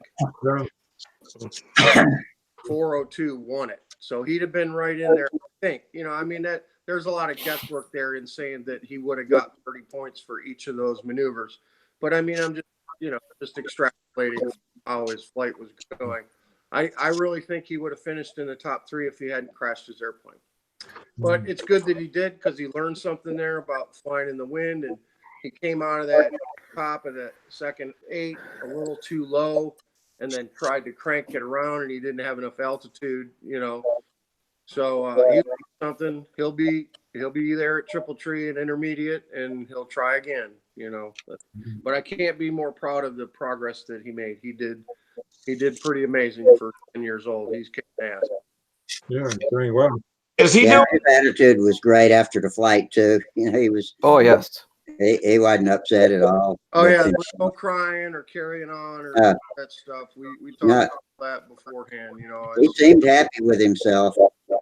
yeah, win, lose or draw. You know, he was just happy to be there doing what he was doing. So You know what? I was He had that surprised. he noticed I was flying. I don't know if you told him or not, but Holly didn't know I was up to fly, and Sam ran down there. Holly, Rusty's gonna fly, and so she got to come up and see me give it a go. okay, That's good. Yeah. what were you gonna say, Tryon? I was going to say that Sam did very well, and I was surprised how mature he was after he crashed. You know, I mean, I would expect him to go, okay, let's grab another plane, let's go for it, right? But no, he didn't say that. You know, he was like, no, I'm cool, I'm fine, this is Yeah, good. You know, and just calm and composed and very mature, just thinking it through. But Well, you know what? On his second vertical eight, he completed the top loop and he started to turn inside to for the pullover, and he was in a kind of he was exactly the same spot as he was before. So I was kind of surprised at that one because he didn't pull it through, because it was exactly the same thing he had before. Anyways, he said it was the wind. I think he a little low and just didn't turn hard enough. Maybe I'm not sure. well, doing that last turn of that vertical eight, he had a hell of a tailwind, so he was losing lift that might have, otherwise let him pull it out. Yeah, I don't care. I mean, it was his rugged stunt trainer. He didn't care. He just broke the nose off it. We can repair it. It's not a big deal. Mhm. Like I said, he wasn't upset. He didn't cry. That was, we talked a lot about that at the beginning of the year because he got upset a couple times last year when he crashed there. He was welling up a little bit and he was sad and I think he understands now that's just part of competition. You're gonna win, you're gonna wreck. You can't get upset about it. You just grab another plane and go to the next contest. So I was very proud of his behavior in the way that he handled everything and the way that he acted. Yes, I, and I, the weather, I from what watch I understand, videos, Mike. When he does his horizontal eight, he's doing the left-handed one first. No, he's not. No, It he's not. looks like that in the video. no, he's not. And then You were watching combat videos. He does that in combat videos. You weren't watching stunt videos. He does AMA 8s because I actually call them out as AMA 8s because he was doing lazy 8s like that for a long time. So we call a lazy 8, which is an outside, then an inside. We call the other ones AMA 8s or pattern 8s. He's not flying lazy 8s in the pattern. I can promise you. Yeah, I think you watched a combat video maybe of him flying, or maybe he was just goofing around doing stuff. But for the pattern, he's doing them correctly. okay, He may have just been farting around with a stunt plane, but on an official, he does them the right way. I'm going to have to shoot off. I'll try and come back later if I get a chance, but the boys' bus is going to come up to the door, and I have to be there. If they hop off the bus, then they're not allowed out. So I'll All say, right, Gerald. Okay, Gerald. take it easy. okay, Take care, Bye. Gerald. Yeah, thanks for coming in. We'll see you later. So that's my Huntersville report on Sam and me. We had a good time. He progressed a lot. We flew our asses off Thursday and Friday. I mean, we left Nashville at 3 o'clock in the morning Wednesday. We were at the field at 11 o'clock because we couldn't check into the room yet. We went right to the field Thursday, and Max and Howard were the only two people there. And we rolled out lines and we started flying Thursday, and we flew till 8 o'clock Thursday night. And then we were there Friday morning, 8 a.m., and we flew all day long. I bet Sam put up 25 flights on Friday. Wow. Probably 10 combat planes because we tested all of his combat stuff. He flew each one twice, so that's 10 flights. and he put up 15 flights on the Rugged Stunt Trainer just on Friday. So lots of flying. Good time. Yep. He made a lot of progress. He did in a quick amount of time. Yes. In a quick amount of time. I mean, he's so close to just being fluid with all of it. You know, I know he's still going to wreck airplanes because of doing stuff maybe in the wrong place or not pulling out hard enough. But he's a cool customer, man. I'll tell you, he doesn't get rattled. He's very smooth flyer. He's not getting confused and going the wrong way and crashing. You know what I mean? When he crashes, it's because he did something too low and didn't pull out enough, not because he got confused on which way to go. He hasn't done that in a long time. Yeah. But you know, even his outside squares and his reverse wing, those pullouts, man, Dick, I'm telling you, man, when you see him, I know exactly what you're going to say. You're going to say it's all that combat flying. That's why he ain't scared of that pullout, because he ain't. He'll come out of that thing inverted 6 feet off the ground like nobody's business, man. He ain't pulling out at 10 feet like most intermediate guys do. I mean, and Rusty, you saw it. Tryon, you saw it. Mhm. His pullouts and reverses are right down there with anybody else. Yeah. This is what I like about Sam. When you talk to him and you tell him something, he listens and he takes your advice for sure. Because I was talking to him about, I was watching somebody doing a triangle, right? And I said, "You see what he does over there?" And I explained him what I thought, right? And I said, "If you do this, you make your life a living hell, right? But if you do this other thing, it's super easy to do after that." And in particular, I was talking about the triangle or the second corner. A lot of people are babying the second corner and go too far back, and they don't come down enough, right? And because they come so far flat, they have a tough time making the turn, right? Harder one, yeah. Exactly. So I said, when you get on the top, you have to attack that corner a little bit and come a little bit straighter down, and that's going to make your life super easy to pull out, right? And he did it in a contest. I saw it right away. Yeah. I was like, oh my gosh, he actually listens when you talk to him and you tell him something. He can talk the talk now too.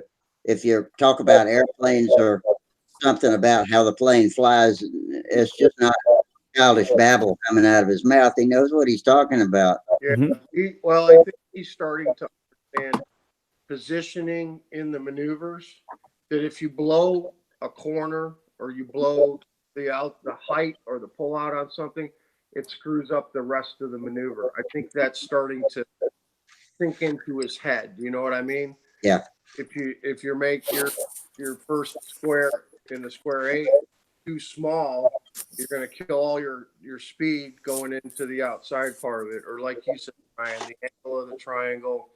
I think he's figuring out, each little turn is part of a bigger puzzle.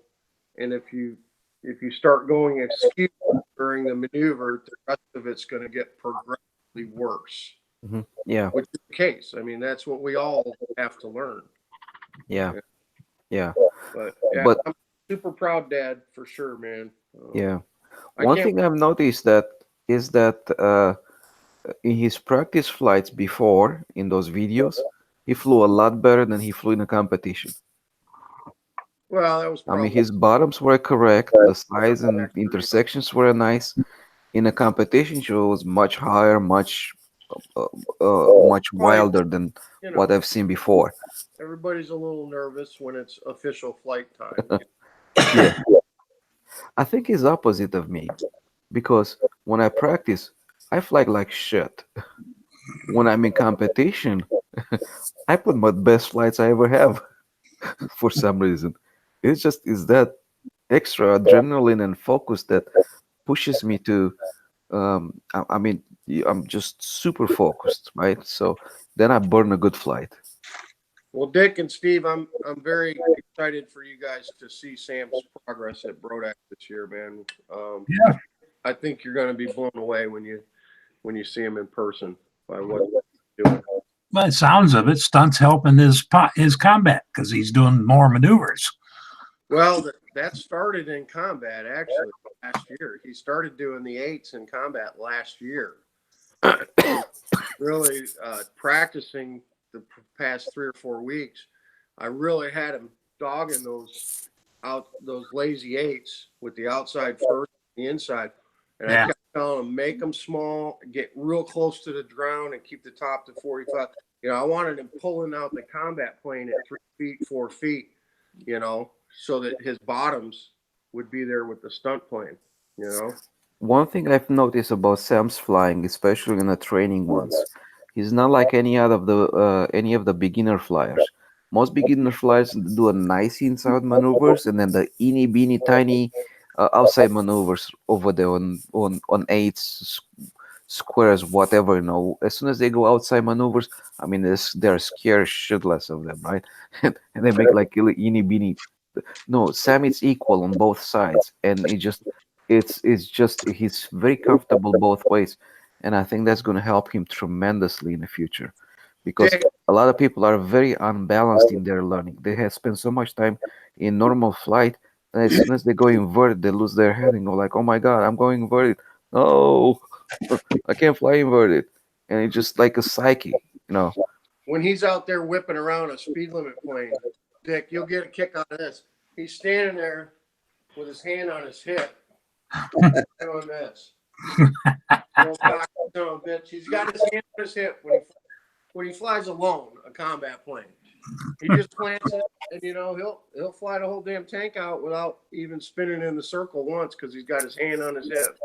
I don't know if that's to look cool or if that's for balance or what, but hopefully he won't get a big ego and a big head and turn into a little shit. I'll try to keep that. He's still crashing once in a while, so that'll keep him humble, I hope. Oh yeah. Yeah, dream on. All right, I gotta drill some holes. Enough about Sam and Mike. You guys talk about something else. I gotta drill some stuff. All right. See, there you go, Al. That's what I've been playing with today. Let me click on you there.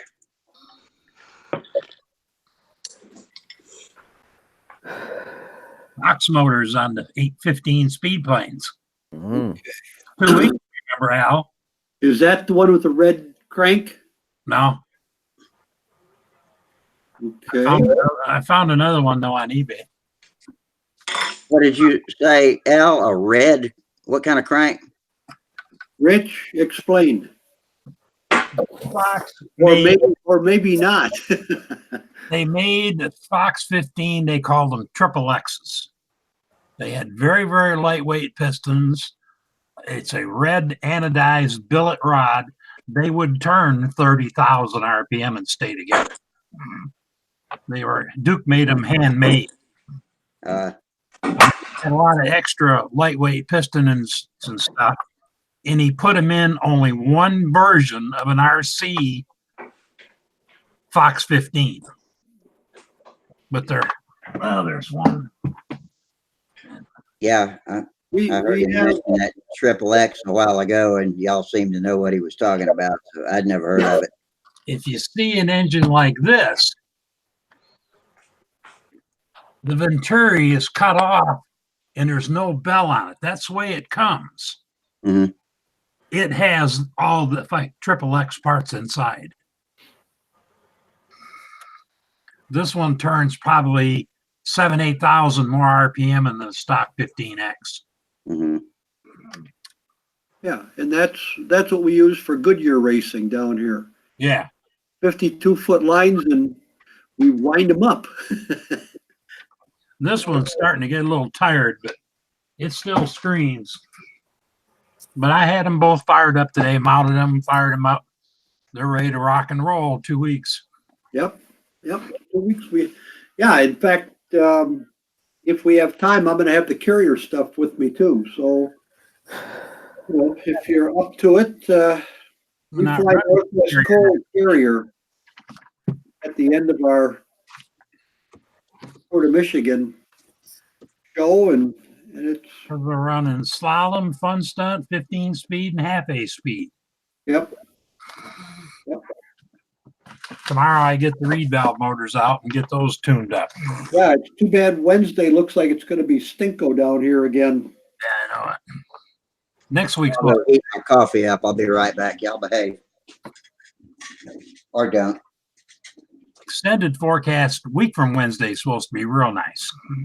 Yeah, this weekend on Saturday is supposed to be up where you live, supposed to be really nice and no wind, which Yeah. is kind of nice for free flight. So then we'll get the other stuff out too. But yeah, I didn't hear from Ed.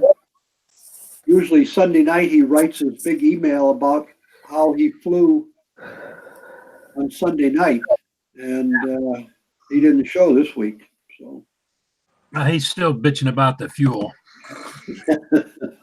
I heard that the guy that made the fuel mixed it, put some coagulant in the oil or something.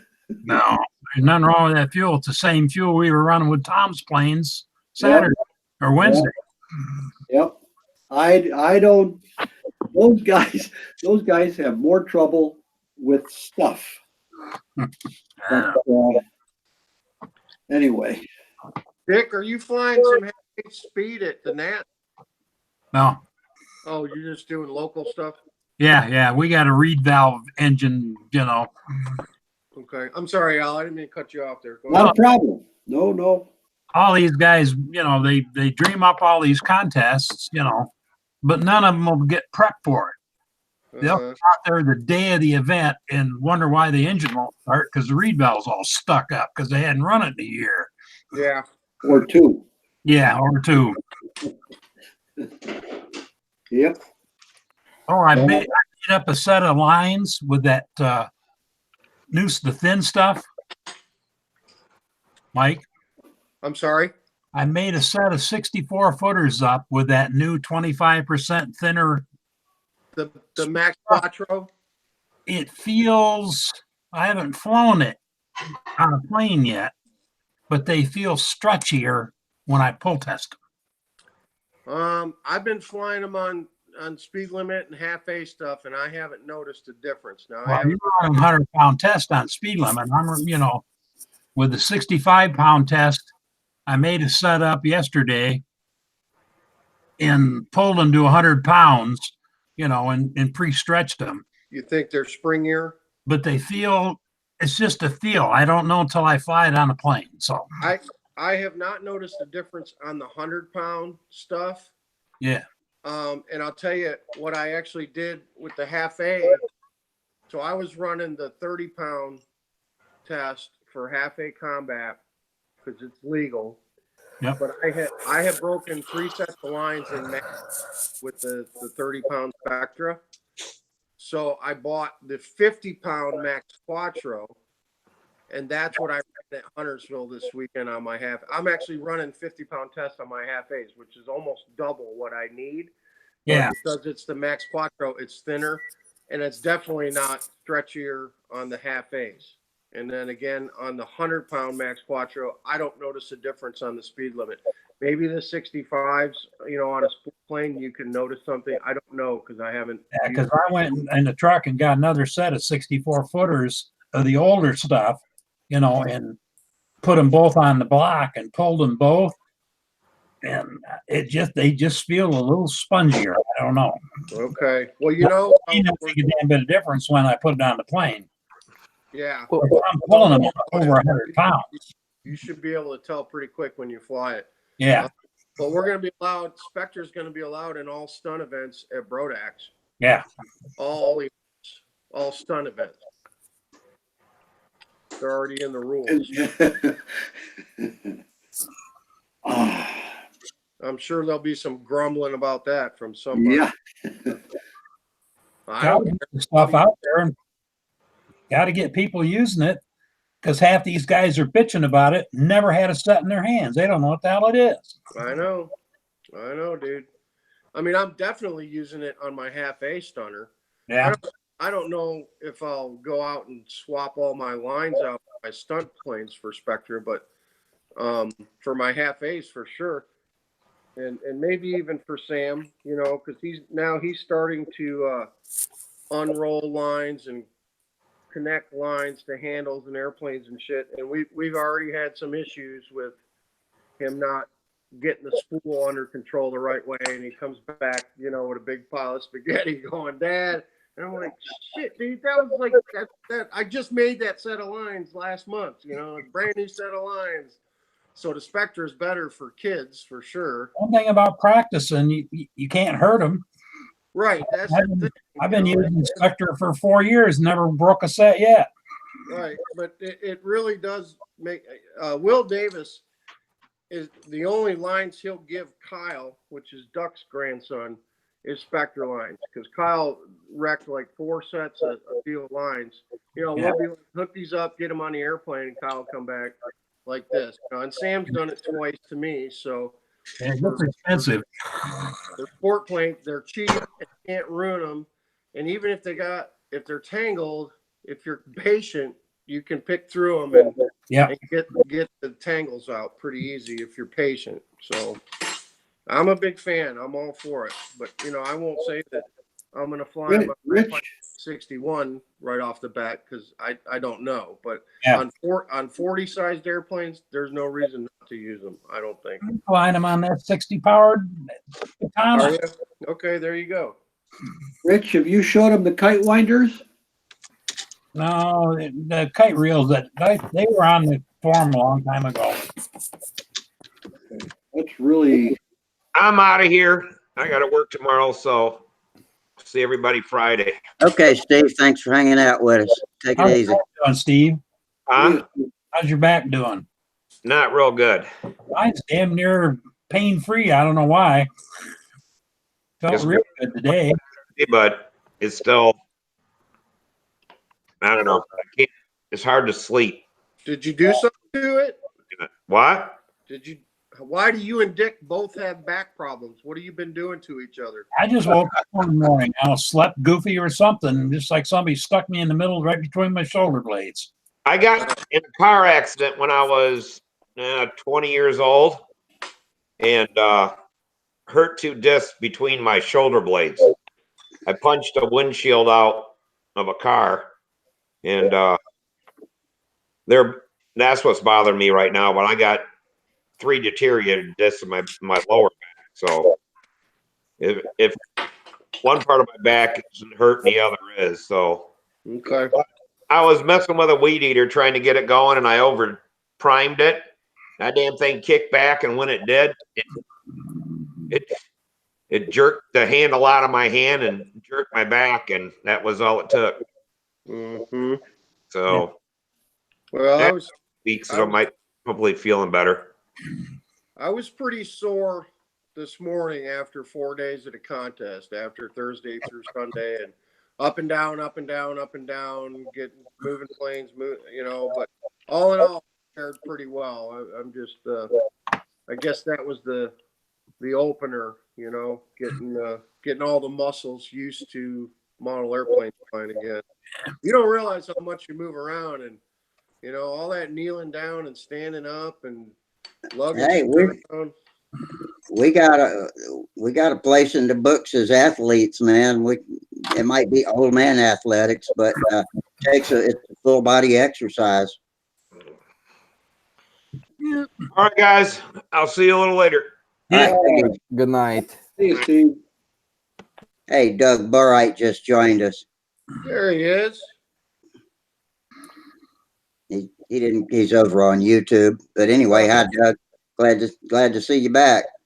Hadn't seen you in a long time. I messaged him earlier. We were chatting on Facebook Messenger. Oh, good. I don't know if you remember the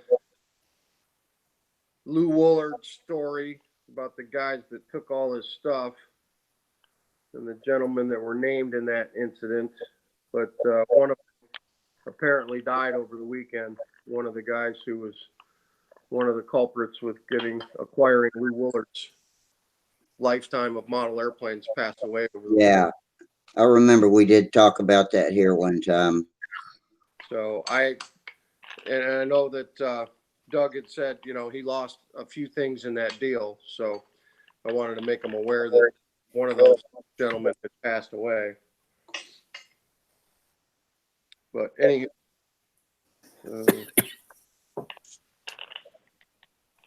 all right, taller gear going on. I love the King carbon fiber gear, man. Like 12, 14 bucks a pair, you know. Can't Cool. beat. Well, I know we've about worn out Huntersville talk, but just want to say one last thing is I appreciate all of the help I got from you, Mike, and all of the guys that pitched in to make it possible for me to get out there and to the circle this weekend. And y'all made it happen. You know, that was great. I had help from so many people, and I appreciate all that everybody did. Well, I'm sorry it didn't work out a little bit better, man. But now, you know, that was the first time in the chair. You just, Yep. you're going to have to remember to, if you're bringing your arm in for a maneuver, you got to stick it back out when you're Get going it back out. upwind. When I came out of that first wing over, I should have been back out there, so I'd had some more pull, but You'd have been live ready. and learn. You got to learn how to fly the chair. That's all. Yeah, it just wasn't in my reflexes, and so we'll have to do that. Hopefully that chair will come to Triple Tree. And even if I don't enter an event, I can get out there on a circle and just dick around and fly it. Oh, you're entering an event. Okay. Sam has to have somebody to fly. Aren't you? That's right. He's got to have somebody to beat. Out there? Have What'd you you- been the only intermediate flyer at Triple Tree? Yeah, I guess so. He's got to have somebody to beat. So Yeah. I'll be there for him. Yeah, last time I flew at Triple Tree, I think we had 5 people. Oh, you before did? that, yeah, before that we only had 3 the year before that. So Well, you won it one year, didn't you? I won it 2 years in a row. 2 years in a row. Okay. Who else shows up there for intermediate, if you remember? Ray Copeland is the guy I had to beat. Okay. Clipped him by 6 points. And let's see, there was a guy from Czechoslovakia that I ended up talking to him. He actually did all of the talking, you know, talking about how it is to be modeling over in Eastern Europe. And so, you know, me and him, and I think there was an older guy, and I don't remember who that was, but I ended up winning that. I didn't. That was one of those where the Barrys judged us, actually, Dale and Derek, and they're tough judges, I want to tell you. But I squeaked out that one, and then this past 2017 was the last one we had because it rained out last year, and I beat Ray. And I was surprised. I thought Ray was better than that, but maybe he was just having an off day. Okay. Well, it don't matter if the Berries are tough judges because they're tough on every. You know, judges that score high or Yeah, score it's low, consistent. Everybody gets scored the same. Doing it for everybody, so Yeah. it doesn't matter. One thing. A 400 point flight at a Huntersville contest could be a 500 point flight at another contest. You know. Yeah. Yep. Doesn't matter. And the judges. On the day you're flying, you know. If you've got some judges, especially ones that have been at the Nats, like Dave Wenzel, for instance, they will ding you for pulling out low. If you come out less than what is the minimum 4 feet, 5 feet. If you come out lower than that, they will ding you in points for coming out low on your pullout. So keep that in mind when you fly up there. Hey guys, I have to go to work tomorrow. Yep. I'm out of here too. So All right. good night. All right. We'll Okay. see you, Rick. Later. Yep. All right. You guys Bye, behave. guys. Yeah, take it easy. Mike, Yeah, Hey. and Mike, try to put some. Do you have any articles on Stunthangar about the spectral lines, how to tie them up, where to find them, some part numbers? There's a gazillion threads on spectral lines. All you have to do is Google spectral line, spectronaut. There's pictures, there's videos. Mike Fitz made a really nice video of how to tie it up. It actually has a double loop on the termination I've seen that. instead of just a single loop. You can YouTube that video too, just tying spectral lines for control line flying. And you'll find Mike Stinson's video. It's a very good video.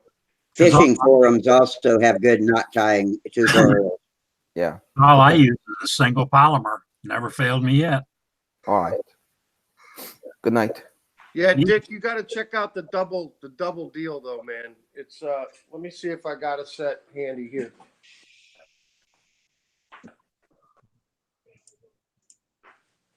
Hey, Rusty.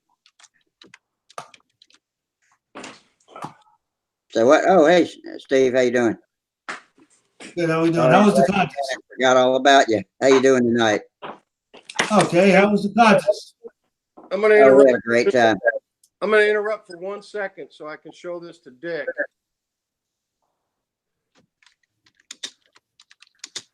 You want to present this, Rusty? Got it. Okay, so you see that loop there? Yeah. That's 2 loops of spectrum for your connection with 1 knot. That's not 2 different lines. That's 1 termination right there. But it has 2 loops. So you've doubled the loop on the termination with the same knot, with the modified surgeon's knot. You just have to make your line a lot longer when you make your mark. You double it back and you double it back again, and you tie that modified surgeon's knot, and you end up with 2 loops of spectra and a much fatter knot. Phil Cartier is using this now. That's how Mike stumbled onto it. So instead of just having 1 spectra at your termination, you've got 2. And it's real easy to make them the same length, so they're both pulling and giving you the strength. And this actually gives you the rated strength of the line, the full 100 pounds, instead of half of the rated strength. Or 65. I think with the regular knot and a single loop, you get 65 pounds before it breaks, the 100-pound test. This will go almost to 100 pounds before it breaks. Actually, the line will break before the knot or the termination will break. Yeah. If you double that. So that's a good tip. Mike Stinson's video on that is really good. And that's all I've been since I saw it. And it's Phil Cartier approved. So, I mean, he's the guy that pioneered this stuff for combat. I'm going to take his advice. If he says to do it, that's what I'm going to do, you know. See, because I tie right direct onto a Hawaiian clip. So, yeah. And I just use a single polymer. And every set of lines I make, I pull them. My scale goes to 100 pounds, and I pull it past that. Oh, okay. All right. Never broke a line yet. Scissor clip, Hawaiian clip, scissor clip. Yeah. Yeah. Yeah, actually, I saw a thread on connectors here, I don't know, a month or 2 ago, and Brett Buck had posted the type of Hawaiian clip that he uses in a link, and I hit that link and I ordered like 50 of them or something, and just I'm switching everything to the Hawaiian clip and not. Like I say, I've been using just a single polymer knot, you know, and I've been using them lines 5 years. Right. Never broke a knot, never broke a line, never broke a clip. Just watch on a combat plane, watch where it goes through the lead out guide, because they will wear in that 4 inches that they move through the lead out guide. I've had them break there. So what I do is I'll fly 2 seasons on a set of lines, and then I flip them around and fly 2 seasons on the other way. And after 4, I just throw them away.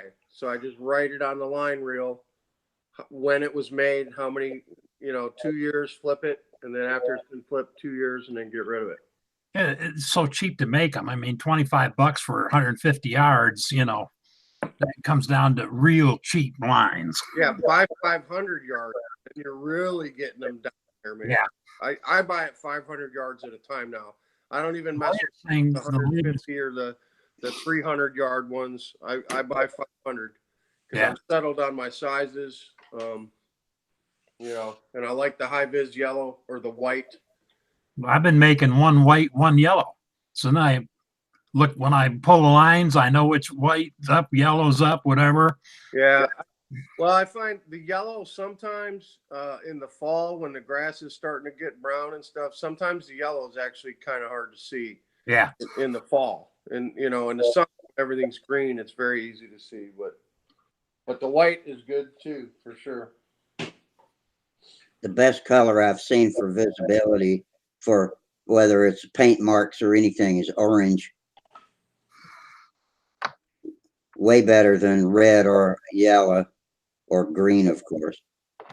Yeah, somebody bought a spool of red and you couldn't see it in the grass. It disappeared. I was surprised. Yeah, here comes Gerald again. Let me let old Gerald back in. Boys must have arrived home safely.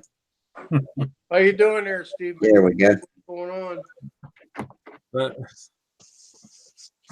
Doing pretty good, Mike. How'd your boy do at the contest? Well, he was in the vertical 8 and during stunt, but he was on track to do pretty well. Yeah, if you get a chance, go back and watch the reruns. Mike gave us a good report on Huntersville. Yeah, I'm not going to rehash the whole thing, but he did really well, Steve. He's got the whole pattern down. He can fly it, but there was some wind and he crashed. He made a mistake in where he came out and he crashed the airplane. But he was flying clean. He was flying good. He's got it. He's calm, collected. He picked it up and said, "Okay." Just look for big things from him this summer, man, in stunt. Good. He's going to do There were some twisty, gusty winds that would have scared some people off, but it didn't bother Sam. Good. Yeah, I know. I watched the replay on Friday from when I guess you were out there practicing, and on the Facebook page. Friday Stunthangar. I guess when you were talking about your kid practicing on Friday. Yeah. Okay. And he was working on that, and had a little problem, I guess, with the hourglass. And just other than that, he was doing really good. I think you were saying so. It's good. He's making a lot of progress. He is. We had a lot of fun, and we learned a lot and flew a lot. And I think he's just. This is going to be summer. He's really going to send some guys hell in intermediate, I think. Good. How many people did he have? How many? Good. That's really good. That's great. He's 10 years old too, right? Yeah, there was 7 in intermediate. Okay. He actually finished. Was he 4th, Rusty? He was 4th. 4th, yeah. 4th is what I got. Yeah, and here's I will rehash this quick with Steve. He crashed on his first official during the 8s, and he had a score of 252. But he was averaging 30 points a maneuver when we saw his score sheet. So if we extrapolated that plus added his pattern points, he would have been in the 390s for that flight. And a 402 won the contest, Steve. He was flying way better than 402. So I think if he had either finished that flight or made it another full flight and done the whole thing, he would have been on the podium. I'm pretty sure. I'm not saying he would have won it, but he'd have been in the top 3. He would have made the podium. Yeah, definitely. Yeah. He scratched. Congratulations. Good for him. The other people did because the weather. That is great. That is really nice to hear that. Yeah, it was fun. It was a fun time, and I look forward to the other 7 contests we get to go this summer. This was the How did you make out? We got 7 more contests to hit this summer. Wow. You got 2 more. Yeah, East Coast has more events you can get to more locally, a lot easier. I got 2 more to hit. But good deal. How did you make out over there? How did you make out in the contest? I took third in half air combat. I took second in fast combat, and I took second in speed limit combat, and I took second in advanced. Good deal. Nice. Yeah, well, it wasn't hard. There was only 3 guys in advanced, and one of them scratched or didn't even do half a flight. Oh, Because the wind came up really bad on his first flight, so he only had like 250, and then we all passed on our second officials because the weather was crap. So but weather got too much. it did, and we didn't want to. Don't chance it. Stand out in the rain, you know. Exactly. Well, no, don't chance it. Stay there. It's not worth it for that. Don't chance it. Yeah. But what'd you fly? Which SV did you fly? I didn't fly the SV. I flew the Rectangulus, believe it or not.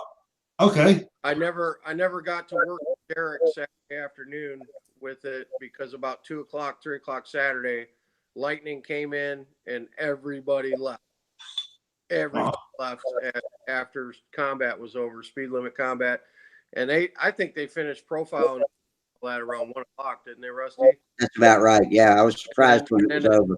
At 2 o'clock, the weather moved in and everybody split. So I never did get to fly the SV, and I wasn't going to break it out Sunday morning and do it in the rain and the wind. So I'm going to work with Derek at Triple Tree at Joe Knoll in 2 weeks. We're going to get some time and we'll fly it. So.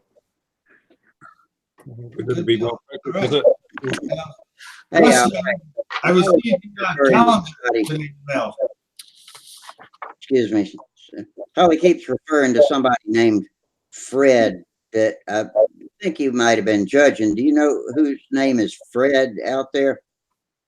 Fred Brigman was flying intermediate, and he won it, I believe. Fred Okay. Brigman. Say the last name again? Brigman. Brickman. That sounds like, okay. I'll try to tell Holly. I forgot what she was asking me about him. I didn't know who she was talking about. I'm gonna write it down. Because me and Holly spent the rest of the day Sunday after we got home and talking about Huntersville. We always rehash it for the 3 or 4 days afterwards, talking about stuff. Because she gets to talk to everybody out there. Yeah, Fred Brigman was the guy who won intermediate. He's been there the last couple of years, and his wife was there with him. His wife is the blonde-haired lady. I believe she carried my plane off of the circle for me. Yeah.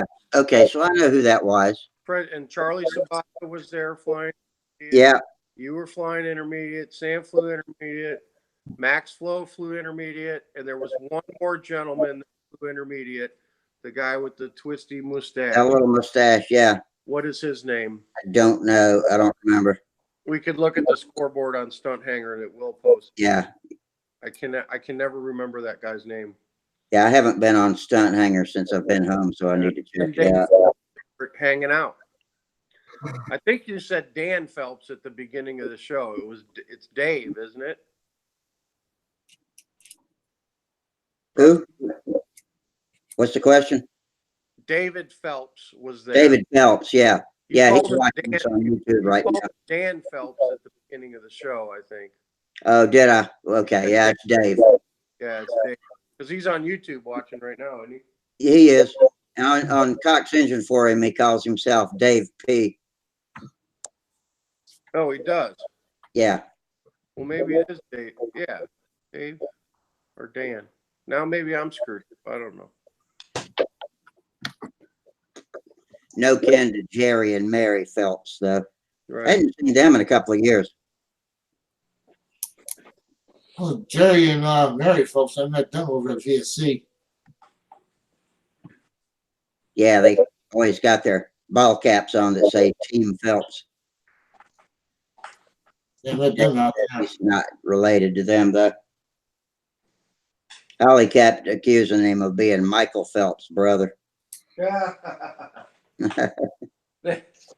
Michael, Another mother, maybe. yeah, Michael came down to USC and got involved with the frat boys and got somebody taking a cell phone picture of him smoking a bong. Got all kind of shit for that.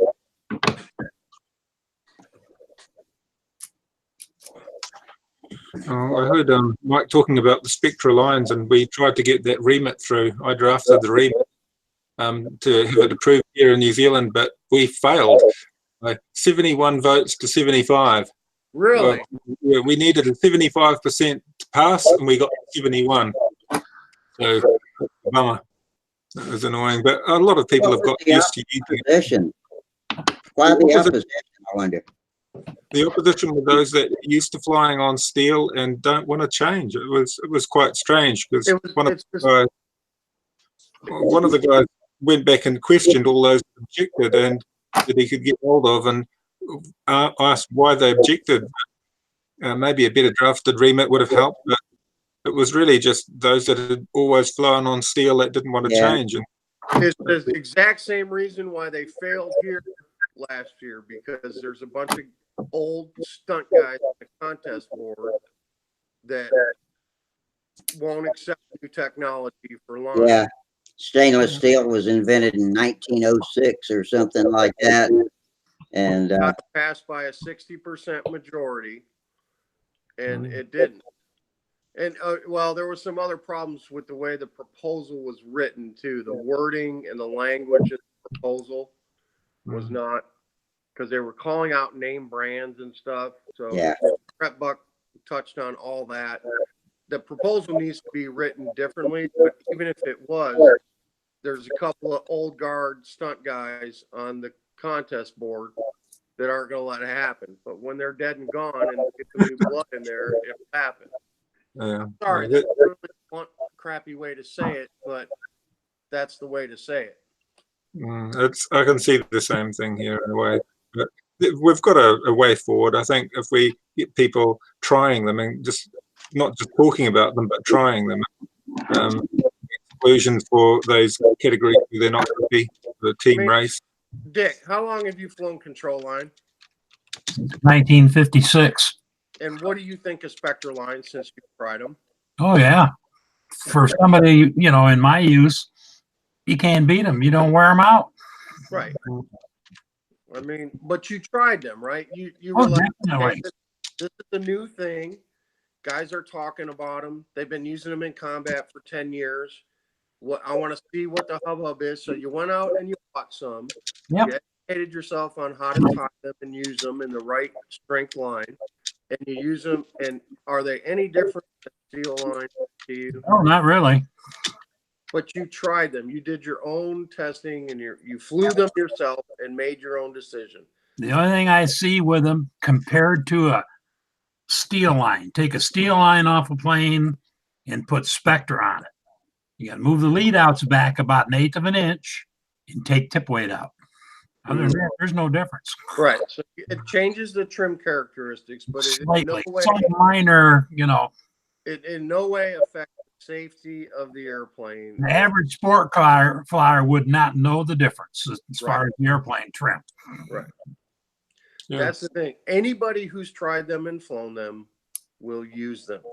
Yeah. I don't know any combat guys who tried Spectra who are still flying wire lines. Well, you get me is when Sparky was talking about those European lines earlier. They're 4-strand steel, they're soldered. He bought 14,500 lines. Those are not legal. Actually, they are legal because you got plus or minus a half. Never read that in the rules. It's in the rules, plus or minus a half. It's in the rules. It actually is. There's a big long thread on that. On Stunt. You ever look at the pull test on those? They're only 30 pounds. Well, I don't know about that, but I do know. 30-pound test says right on the package. Let me look. 30 pounds per line. Interesting times. It's. I think once the cat's out of the bag and people know about it and they try it, they'll check. Oh, most definitely. Just trying to get some of these old farts to try them, you know. There's 50 pound on there. Those are 14.5s. Yes, it says 50 pound. One of them I was looking at said 30. Well, it might have been a thinner line because he makes some 12,000 lines. Yeah. He does make some 12s. Yeah. Okay. But the Who's making those? 5s are 50 pounds. Guy's name is Ruland. I can't remember. I tell you, Dick, I bought 2 sets, man, for some of Sam's smaller stuff, and we're using them, and I like them. Well, I got a bunch of profi lines to use for FAI. But as far as them, even though they're on the package as being under diameter, in the AMA rules, it does say plus or minus 5. So they're legal. I've never been to a stunt contest yet where anybody's measured lines. Well, no, they haven't. But I've never seen anybody measure lines. No, never had. Combat we did. I've never seen anybody come out with them and measure the gauge of a line.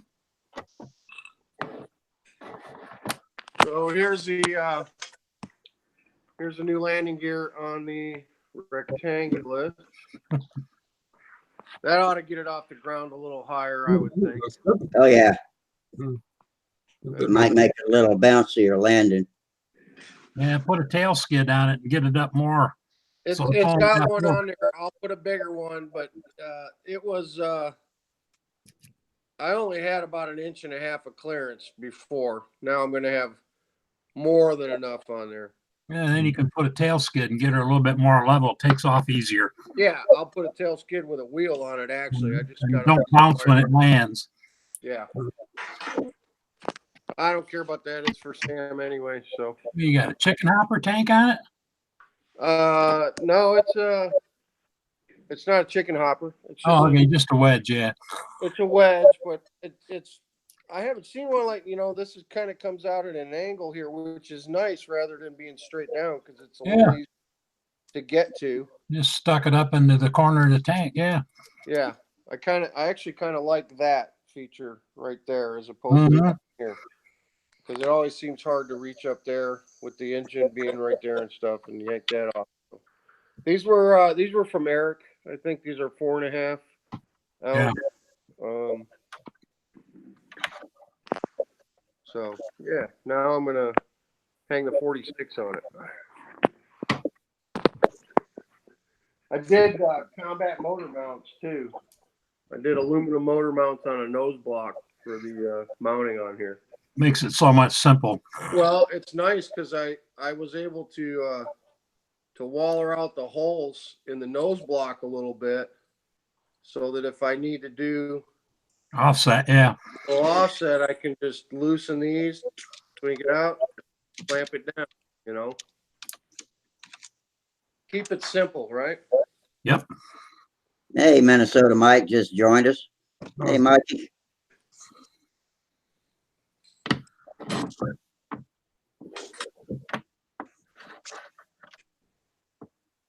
Hey, Gerald, did you attend or go to the Anzac Dawn Parade? Oh, no, not where we are here because we're quite far from where a lot of them are held. Sometimes they've got a parade in a town probably about half an hour drive away. Yeah. Been to that one for a while. We got a buddy on Cox Engine for him. All I know is his name's Dave, and he lives in Palmerston, New Zealand. And I think he's a plastic modeler, but yeah, Anzac is Australian and New Zealand Army Corps. And he says he lives near, I don't know how to pronounce, so I pronounce it Ohakea Air Base. Is that how you say it? Ohakea, Ohakea. Ohakea, they call it. Ohakea. Okay. Yeah, I thought the Anzac forces actually included the Canadians and Americans as well, but yeah. But yeah, the connection with the Anzac thing was they actually stifled it this year because of the Christchurch attacks. They were worried of some terrorist action, so most of those in Auckland were actually cancelled. The one that he went to, he said they had a bigger than bigger than expected turnout. They were thinking it was going to be a light turnout, but he was impressed with how many people showed up. Yeah, it's been a bit funny since the Christchurch attack here. They've been very careful with different Oh yeah, that's different gatherings of people. But they're even worried about some of the sports events. Yeah, it's quite. Yeah, when you scare the hell out of a whole country, it takes a while for it to wear off, and Yeah. you don't want it to wear off completely either. It's sort of a Rusty, you flew out in Huntersville, right? I did. I flew Yeah, in the how'd you- chair that Mike Lonke made for me. Yeah, how did you do over there? Well, I didn't exactly put up a 500-point flight, but I made a pretty good takeoff roll in half of a great wing over.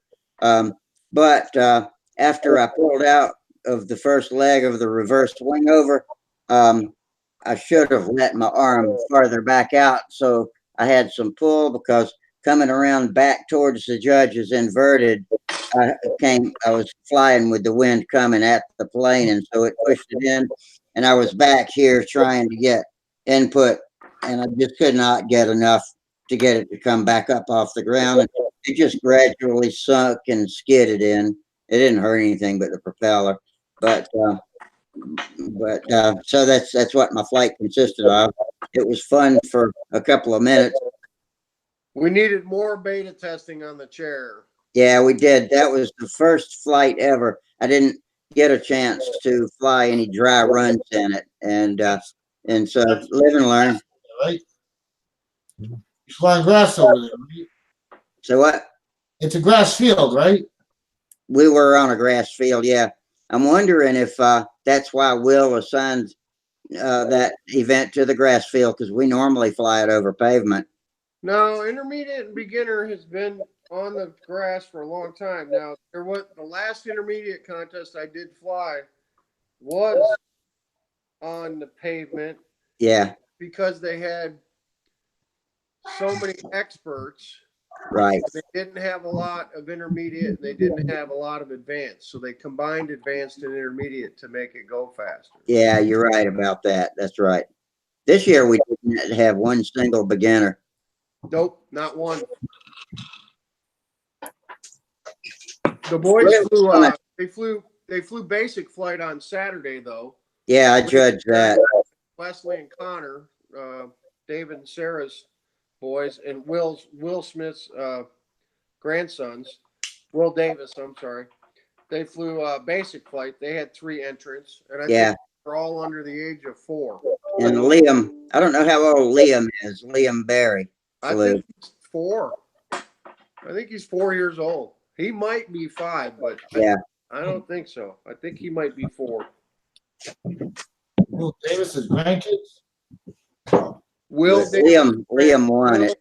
Will's daughter Sarah is married to David Smith, who's a carrier flyer, and Dave and Sarah fly carrier, and they have 2 little boys, Wesley and Connor. Wesley's probably 4, and Connor's just 2 maybe. Yeah, and, that's about right. Yeah, they got out there and flew basic flight on Saturday.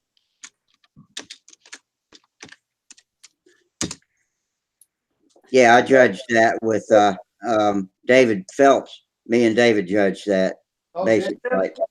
Yeah.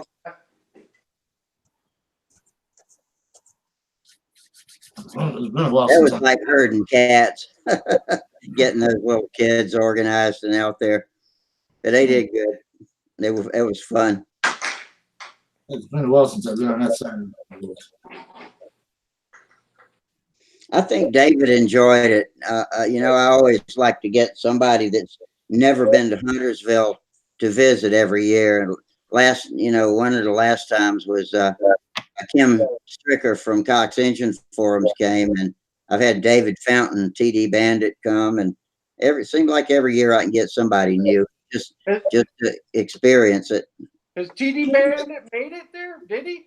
No, not this time. But he did. Let's see. No, that's right. He came to Half A Day one time. Yeah, he didn't make it to a Huntersville concert. No, that's right. Just Half A Day. When I watched the show from Stunthangar from Friday, did I hear right that John Wright was out there? Yeah, he was out there with us, him and Alan Buck, and Tom Weedman, and me and Mike, and was there somebody else? That's about it. John Wright gets around. He goes to a lot of things. Yeah, and Dave Wenzel was out there. Sure. But he comes all the way from over here from California. That's a far ride. John Takes? Huh? No, he comes from Virginia, I think. Who? John Wright. John Wright. Okay, do take a different one then. I don't think he goes to California, dude. Okay, everything is a different John Wright then. Yeah. Alan comes down, and a lot of times he'll spend the night with Watt one night too. He and Watt are really, really good buddies. He didn't this time. He was down there Thursday when we got there, and he had car problems. He had blown a wheel bearing on his Cadillac Oh crap! car on his SUV. So he was at the field when I got there, and I took him to the auto repair place right behind the pizza joint there. Mama Mia's or Mary's. Mama's Deli, yeah. Well, yeah, that one. And I took him to drop his SUV off, and then he came back to the field with us, and we flew a little bit. And then when his car was ready, I took him back to get his car. And then he had been driving since the day before, because he said he had to pick up fuel in Penn. He left work, went home, had to drive north to pick up fuel, then came south to the contest, had problems with his car. Then he would have been an hour in the car to go to the Watts place. So Sam and I, we had an extra bed in our room. Nobody was with us that night. So Alan crashed in our room Thursday night. We let him stay with us. He bought us dinner, which was nice. Yeah, actually, David bought me dinner too. I enjoy getting to know David. He's a helicopter pilot. Oh, is he really? Yeah. I think he's retired now, but he went to aviation school in lieu of regular college when he was young, and then transferred, joined the Army, and learned to fly Hueys and Cobras. He was a Cobra pilot. Oh, And yeah, I wish I'd have known that. oh yeah, and so yeah, we talked all about that over supper, and I learned a lot about him. He's an interesting guy. I would have talked to him about my experience flying gyrocopters, man. I know they're not Cobra attack helicopters, but I got some time in home-built whirlybirds. That's funny. He and I and Bob Zambelli talked about model gyrocopters.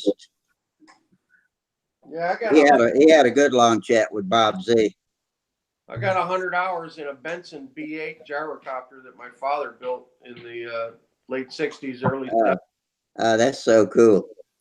I got to correct myself. I've got things confused. When you talked about ANZAC before, I keep thinking of the ANZUS Treaty, which was between Australia and New Zealand and the Commonwealth forces in Britain and Canada and India.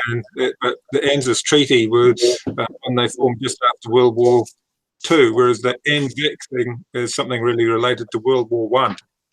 So the Australia and New Zealand Army Corps relates back to a much earlier period. So yeah, the old brain's getting a bit foggy at times.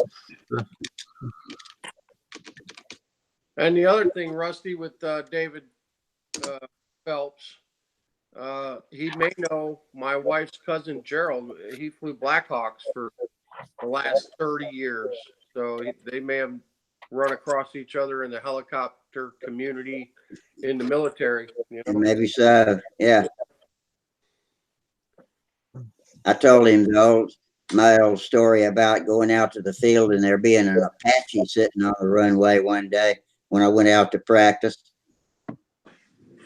And that Apache is an awesome machine. I had no idea how big they really were in real life. I'd never seen one except in pictures before, but it's a huge machine.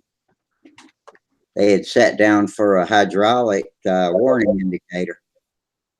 And I flew at one end while they worked on the Apache at the other end.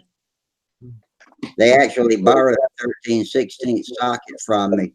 Oh, that's neat. So I got a socket in my ratchet set that's worked on an Apache before. Thought that was cool. Yeah. Well, I had While they see. ate lunch, they watched me fly in my shoestring. That was back when I was practicing beginner, and the muffler, half the muffler flew off, and I was walking the circle trying to find it. Finally gave up, and then I looked up, and there was this guy walking across the field tossing a hot potato from hand to hand. Said, "You looking for this?" And I said, "Yup, that's it." And so he gave me my muffler back, and I put it back up. Oh, it's neat. That's certainly a bonus when somebody finds your muffler. That happened a few times. Yeah. Hey, that we kept that field mode really short, so I was surprised that I found anything out there, though, because you never know how far it threw it when it falls off. But I was flying my TD 049 out there on a baby flight street one day, and the whole Venturi and spray bar came off, and I walked the circle and actually walked straight up to that Venturi on the first pass. Oh, wow. I didn't think I was ever going to see it again. Yeah, well, I had my Enya spat out its Venturi the other day, and it was dangling off the silicon tube, and I was thinking, wow, that's lucky. Still attached to the fuel line.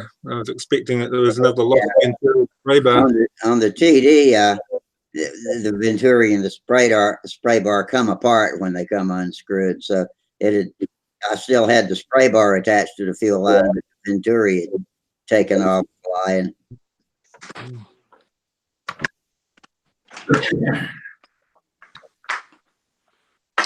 Well, guys, I'm gonna hit the sack.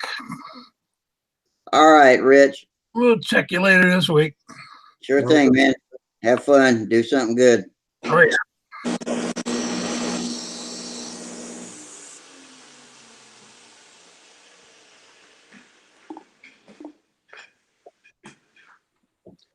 And then there were 3. Yeah. Oh, well. Yeah. Been a good session. We've learned a lot from it anyway. What'd you say, Gerald? We've had a good session. I've learned a lot from it. It's a good thing. It's always a good motivational thing. You do the Stunthangar, or you look online at what others are doing, and it's always a great inducement to get out there and get onto the building board or get out flying, so you're not missing out as well. Yeah, I made the comment while we were at Huntersville. There was about 6 or 8 of us. I guess it was out at the pool when I said it. And we were all talking. I said, "Hey, this is just like the Hangouts, only everybody can talk at the same time." Oh, I'd love to come over there at some point. I've just got to finish off some of my projects and convert them into cash. Mike dialed us up into the Hangouts on his telephone, and we passed the phone around to everybody that was out at the pool. So everybody got a few minutes of FaceTime on the Hangouts that night. Yeah, sort of in the reruns, but yeah, I haven't watched the whole of the. I haven't watched it either. Gerald, have you seen the Rectangulus? I think he showed us another time on Stunthangar on the Hangout. Yeah, he showed us last Monday night. Yeah, because I just built it last Monday. That's a cool plane. It's elegant, I guess is the word to describe that. It's all square corners and the art of simplicity. Yeah, the finish is shit on it, but that doesn't matter. Yeah, that's all right. Yeah. What it's supposed to do, you know? Yeah, it's a working model. I think it's one of those ones where you can enjoy flying it. You know, it's not too complicated. Yeah. It's a utility craft. There you go. That's it. Yeah. Yeah, and the video doesn't do it justice. When I looked at it on the ground, it does have a really big wing on it. 576 square inch wing. Yeah. 39 ounces. No, that's good. Yeah, Very good. flies good. The gear was too short, and the 40 was lacking a little bit. It was on the high end of what the 40 could do. So I just put the Dixon. I just now put that on. That's a Tom Dixon LA 46 on there. Mm. Just Nice clean one. I'll go I fly. had a silver LA 46 on my plane. Yeah, Nice clean one. I'll fly it tomorrow morning. Silver LA 46. Who's got their YouTube going in the background? Not me. I mean, doing the loop on the plan. It could just be a freak chatter. Yeah, some weird Oh. things.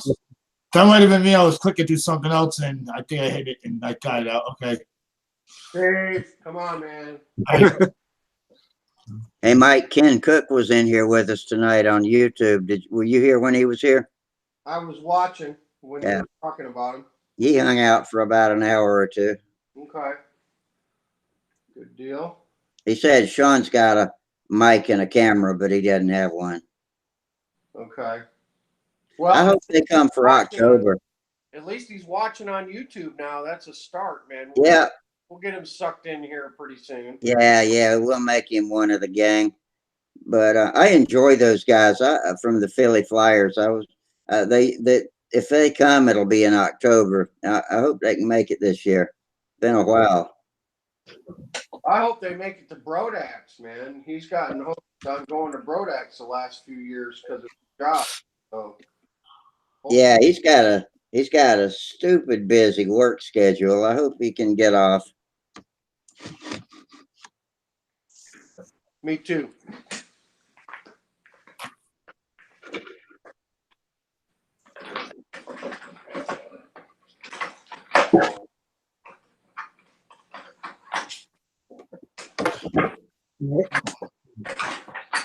I wanted to see how you guys did in Hundreds, so I'm glad you had a good time out there.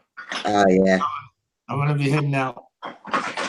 It's always like for the whole week after we get home, I'm still thinking about stuff that we talked about or said while hanging out at Huntersville. It's always such a good time. I guess we'll call it a show tonight. I think we've probably all talked about. Oh, Jeff Riley says, "Hi, Stephen. I'm going to be in Las Vegas next week." Okay, yeah, that's right. He said next week. He's supposed to meet up with me. Excuse me. I met over with him at the Palmer event when we just had the recent Palmer event. He came out, and then he said he's coming out here with his wife, see some concert or something, and he wants to come out here and fly May 16th, week of May 16th, next week. Yeah, he's be here from the 15th and 19th, so I should meet up with him. Yeah, if y'all are together on a show night, be sure and dial in so he can speak to us in person. I don't know if he's ever been on live or not. I can't remember. Well, let's call it a wrap and come back Friday night and talk about what we did this week. I'll finish off my newsletter and I'll send you off a copy, Rusty, if anybody else wants one. Oh yeah, thanks, Gerald. I'm not doing one this month, but next month I'll have one out. I'll send you. I think you're on my mailing list. Yeah, no, thanks very much. You get my newsletters, don't you? Sorry. I normally get a newsletter. Yeah, it's always nice reading somebody else's newsletter when you know how much work goes into them. Yeah. I've gotten a little lazy lately. I received the calendar today.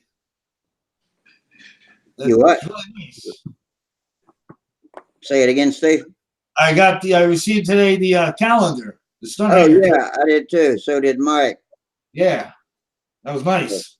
We hadn't sent them out to everybody yet. They'll come in batches. So if you hadn't got one yet, you will be getting one. No, I like that on that front cover there. Both my airplanes were on there, and then I had the two also in there on the months. Yeah, and Sparky was he was proud to have his picture on the cover too. So yeah, I had both my planes were on the cover, and then I had July, August. Look it up in and out. That's a pretty cool little project. I'm glad Gary did that. He just signed out about 5 minutes ago. But I even got the bonus. I got a girl in my picture. yeah, I got that too. That's a treat.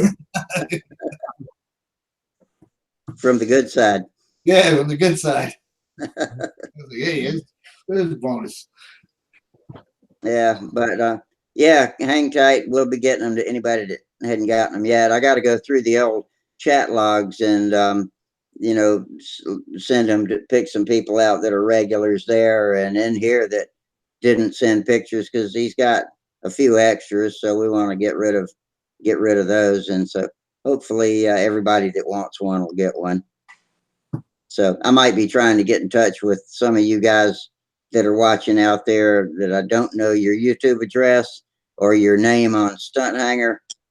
So PM me. Anybody that is a regular, you know, on YouTube, PM me on Stunthangar, and I'll see if we can get your name and address to Gary so he can send one out to you.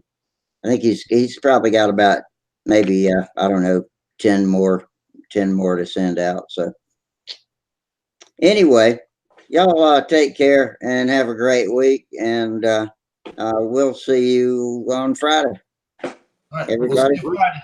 All right, Okay. thanks for coming, and thanks Okay. for any super chat donations. We appreciate that. And so this is Rockin' Rusty signing out in 3, 2, bang.